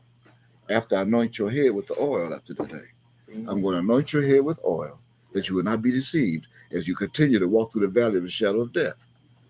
That way you will fear no evil, because I will be with you. The rod and staff will be with you. You got it? Read that, please. Micah chapter 6, verse 16, quote, Mhm. For the statutes of Omri are kept. You got it? Yeah. They got to be kept, but you don't know what Omri is. So read it. And all the works of the house of Ahab, and ye walk in their counsels, that I should make thee a desolation, and the inhabitants thereof an hissing. Therefore ye shall bear the reproach of my people. Right. Now, who is Omri? I've been on here now, I don't know, maybe going on 2 hours. I don't know. I'm going to keep it with time. They can't time us. I taught you statutes. Now you're going back to Deuteronomy. I taught you statutes, laws, commandments, and judgments. But I taught you statutes. These statutes of Omri is you. You is Omri. You have become a pupil, a student of God, of John. Go to H6018. That came from Omri. H6018. You are now Omri. You're also, not only are you Omri, you're also Irmo. So you're Omri from the east with the E. That are empowered by 4 Hebrew characters. Yeah. Ayin, Mem, Resh, and Yod. See Mem and Yod right there?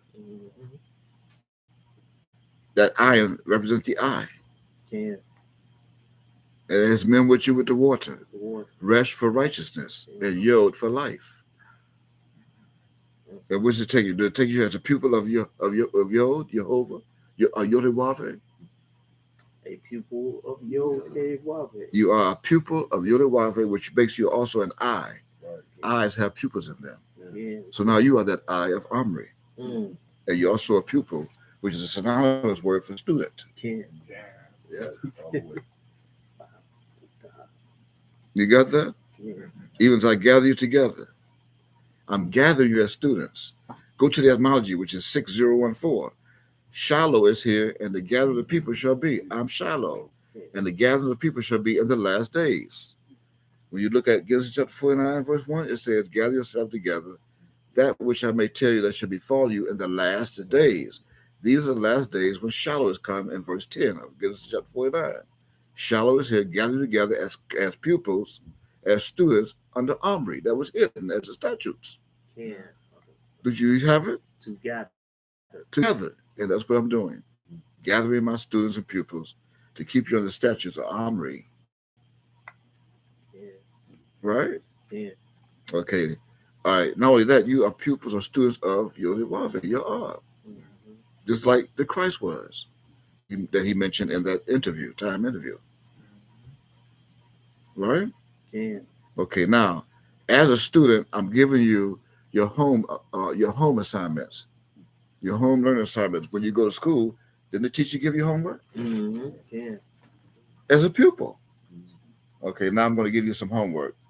I'm going to give you homework on the Omri and Irmo. First Omri. Go back to your search box in the concordance. That's how you got there in the first place, right? No. If not, go to the search box and you're going to find that the Omri is printed in the Bible 18 times. When you see that, I know you're there.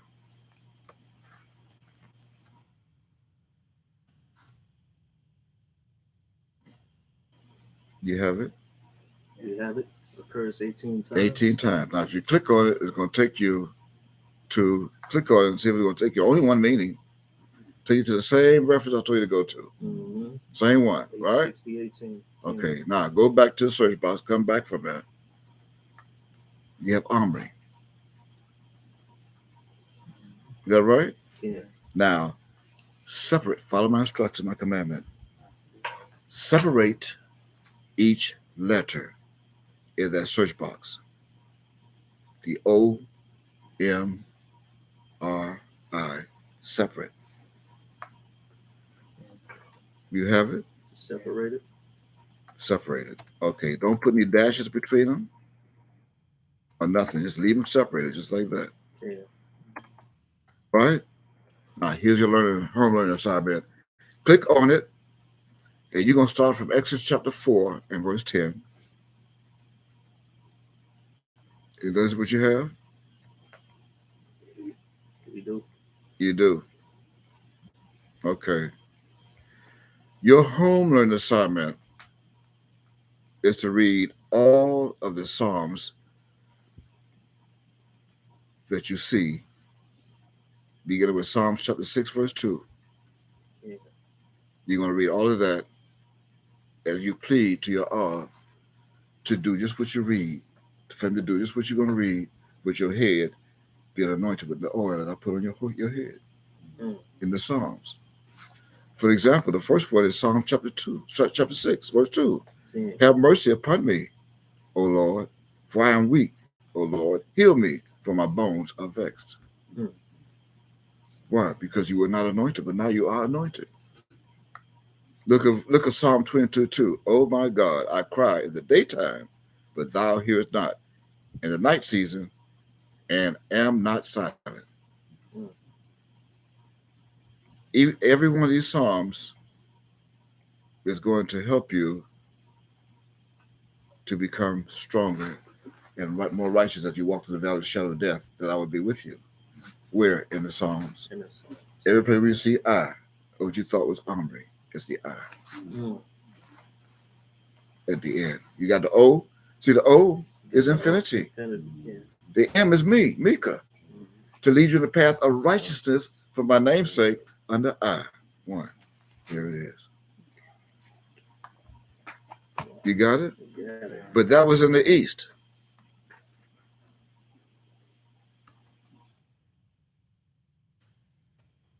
Now you're here in the West. But man, since you're here in the West, you got to go with Irmo from left to right. So now you got to put IRMO the same way and click on that, spaced.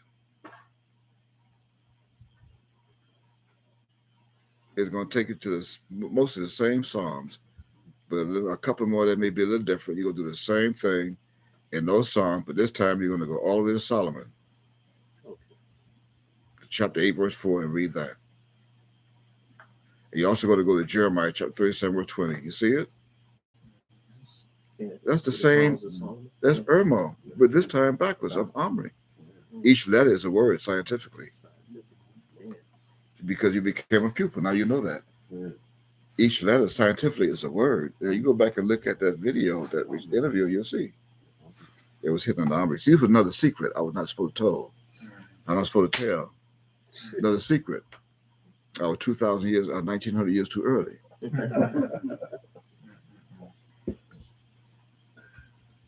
Right? Yeah.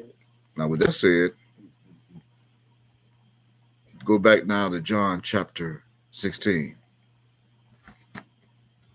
and read verses 8 and 9 again.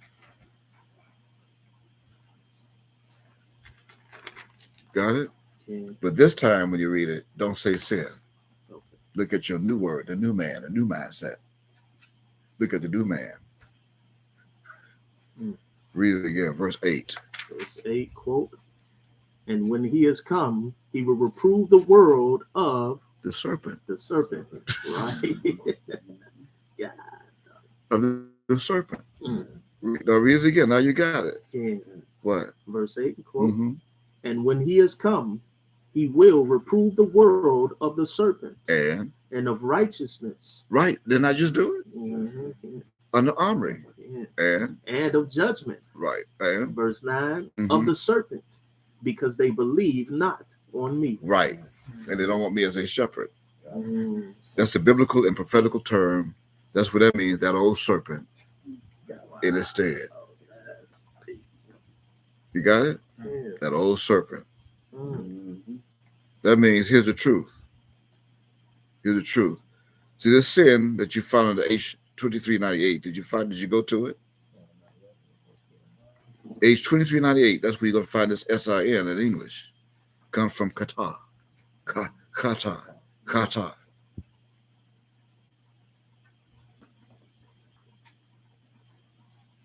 And this word it bears several meanings when you get to it.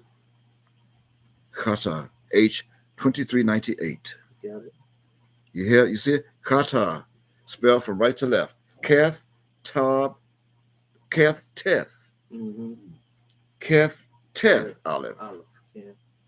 That's what they put. It should be Tab. Yeah. You see the PL meaning? Yeah. To purify? Yeah. Read it. To what? To purify from the serpent. They have sinned. Right.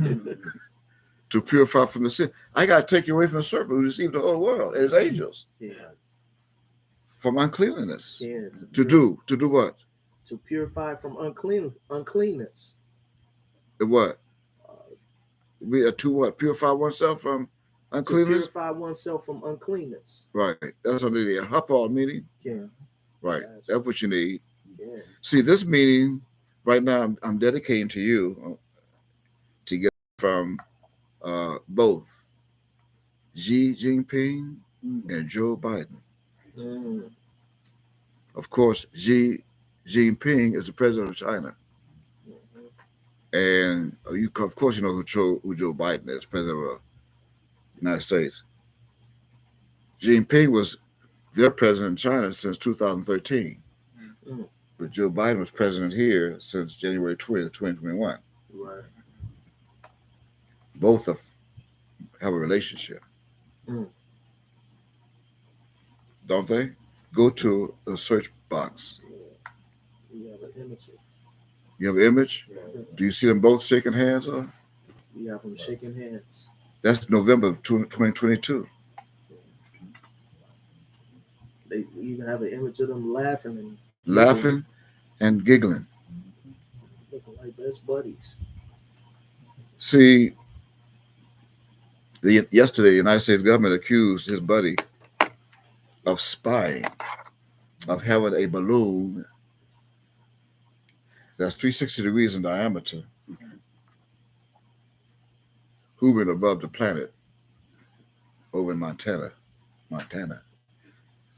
Some folks even saw it and they took photographs, and one had a telescope and looking at it, and he said that, I don't know what that is, but it's not the moon, because see, the moon's over here. He showed the moon over there. That thing is huge. Right? Right. Okay, so they were accused of spying They called it a balloon that came from China that spied on the United States over Montana. A spy balloon. Over these 48 conjoined mass of lands and states. Right? In particular now, the name of the state called Montana, the city called Billings, Montana, where they have some type of military base there, right? Okay. Wow. Now, China is not innocent of this accusation and this deception. Satan have angels all over the planet. These two friends got together and said, you got to keep this truth away from the citizens of this planet, the U.S. and China. Why? Why would they do that? Revelation 12:9. See, the angels of Hallel and the great dragon, they're all over this planet. Most of them are in Washington, D.C., and some in the Republic of China. If that was true, if that was China who placed that balloon 66,000 feet above this planet, then why would China have to put a balloon that high above this planet? A remarkable camera. That's got to be a remarkable camera that can zoom in and catch someone sitting in the car from up above or a jet aircraft on the ground. Right? That got to be some kind of camera to spy for this government, to spy for that government on this government, to commit such a crime. Right?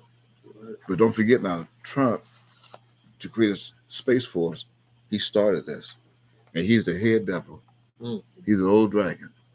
I mean, how would you explain a man being impeached twice during a term and still sits at the Oval Office and lies? They call him hundreds of thousands of lies.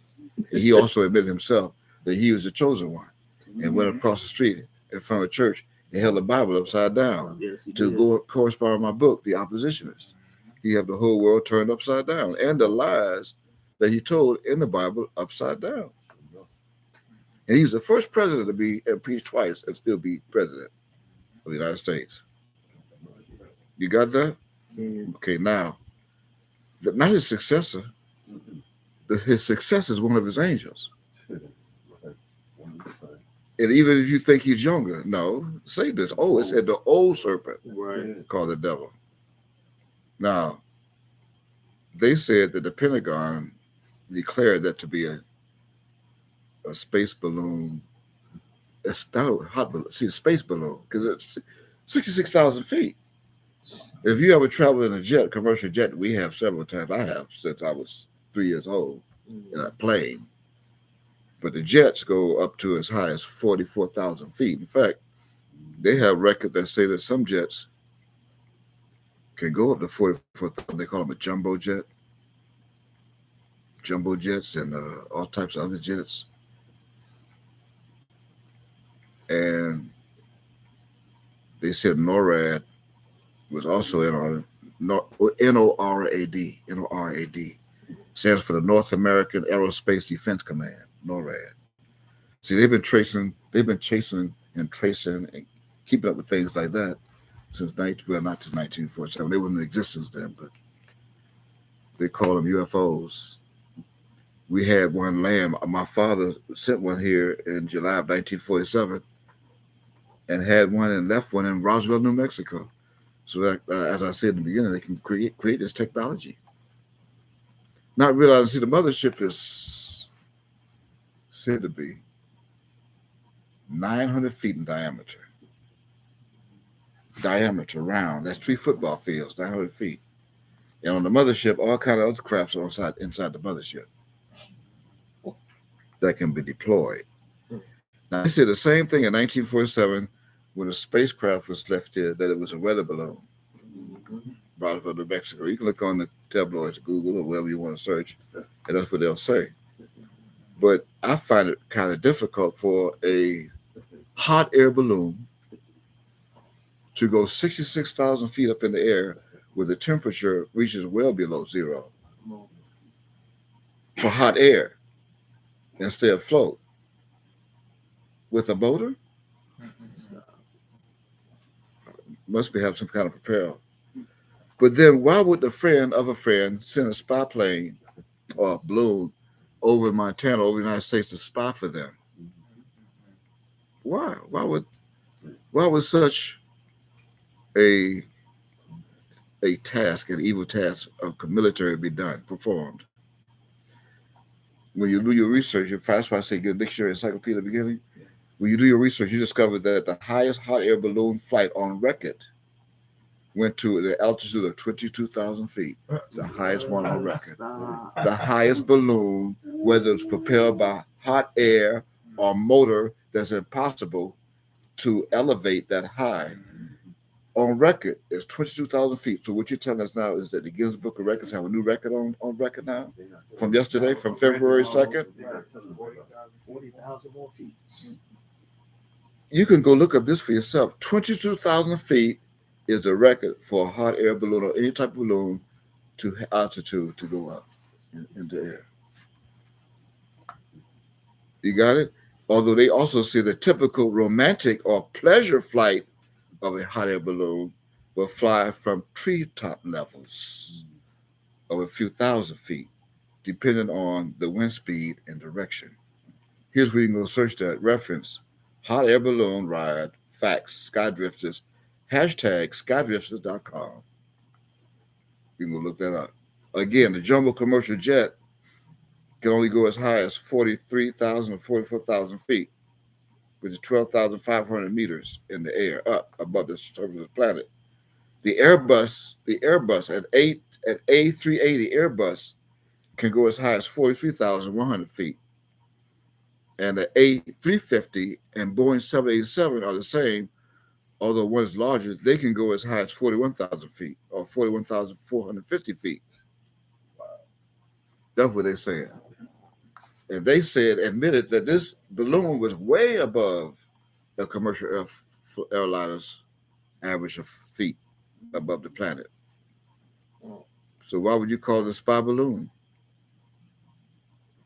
Think of this. Here's another question. Why does China need a balloon to spy on the United States? Right.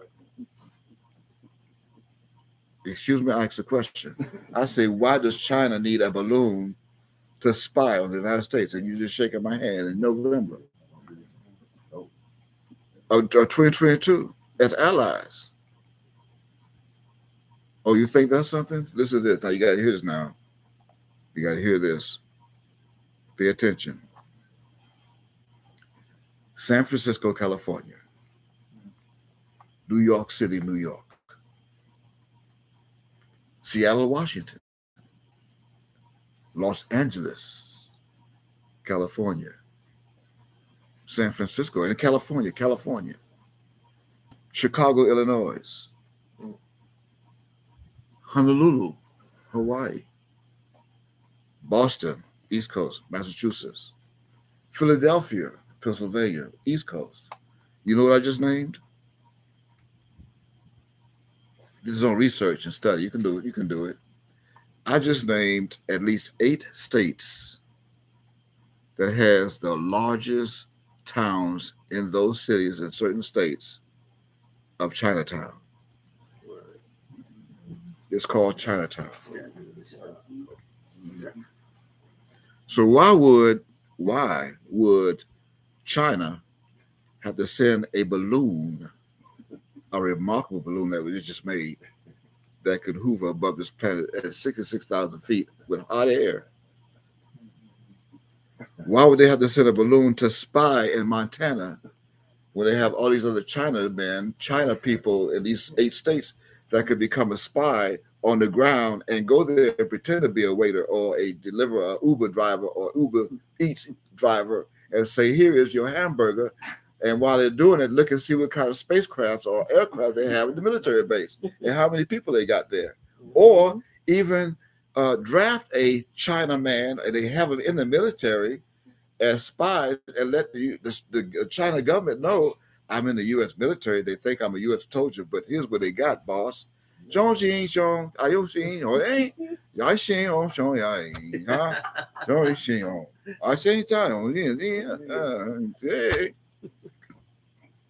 Why would you need a balloon for that?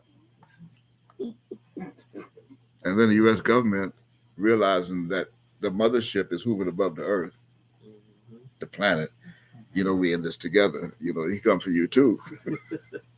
He's not going to get me, and he's not going to get me and don't get you. So we don't want them to know that the mother plane, the mothership is here. The old man is back. Why you think that hail is falling from the sky and floods are over Europe the way it is, and ice is now over the other southern states of this country, and why more disasters are going to come, and things are happening that unconditional that you never heard of before and never experienced. Like there was not since there was a nation, no, not even to this same time, that there'd be turbulence times coming. Why? Because Michael is here standing up for the children of our people. And here we have California, the state is only 20 hours away, 20 hours, 15 minutes, 21 hours away as a drive from California to Montana, 1,308 miles away. That's where how Montana and California sits. That somebody can drive there, not a balloon.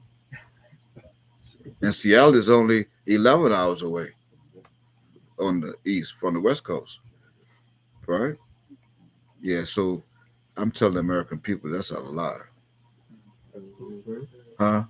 Proof of their U.S. and China relationship has been since 1940. Since 1949. Right after Roswell. 2 years after Roswell, New Mexico, they said, hey, they're back. See, they thought it was over there. Why you think the United States and China have the most modern technology that there is of military and computers? The two strongest nations on the planet, not Russia. Russia don't. If Russia was strong, why would the U.S. have to give Ukraine some of their weapons? I just thought I'd share that with you. You can believe it if you want. You can do your own research. But if you want to believe that was a balloon, and in the daytime, in the daylight, remember, we was in a vehicle one day coming from Miami Gardens, and you thought it was a moon. I said, look up there. And when we pulled over, it was gone. Now, if it was a moon, how would the moon leave? Anyway, I thought I'd come on. I had to tell you to share that with you today of the truth that shall make you free. You shall know the truth. Truth shall make you free. Praise you. Praise you. So with that said, I want you to stay safe. This is Shabbat to sundown. It'll be the first day of the week at sundown of our week. So we say Shabbat Shalom, right? Shabbat Shalom. And until then, stay safe, Yehuda. Don't be deceived. I gave you now your shield of deception is in the book called Psalms, under the statutes of Omri and Irmo. Psalms. Don't be deceived. Evil communications corrupt good manners. Praise you. Shalom. Shalom. Shabbat Shalom. Shabbat Shalom.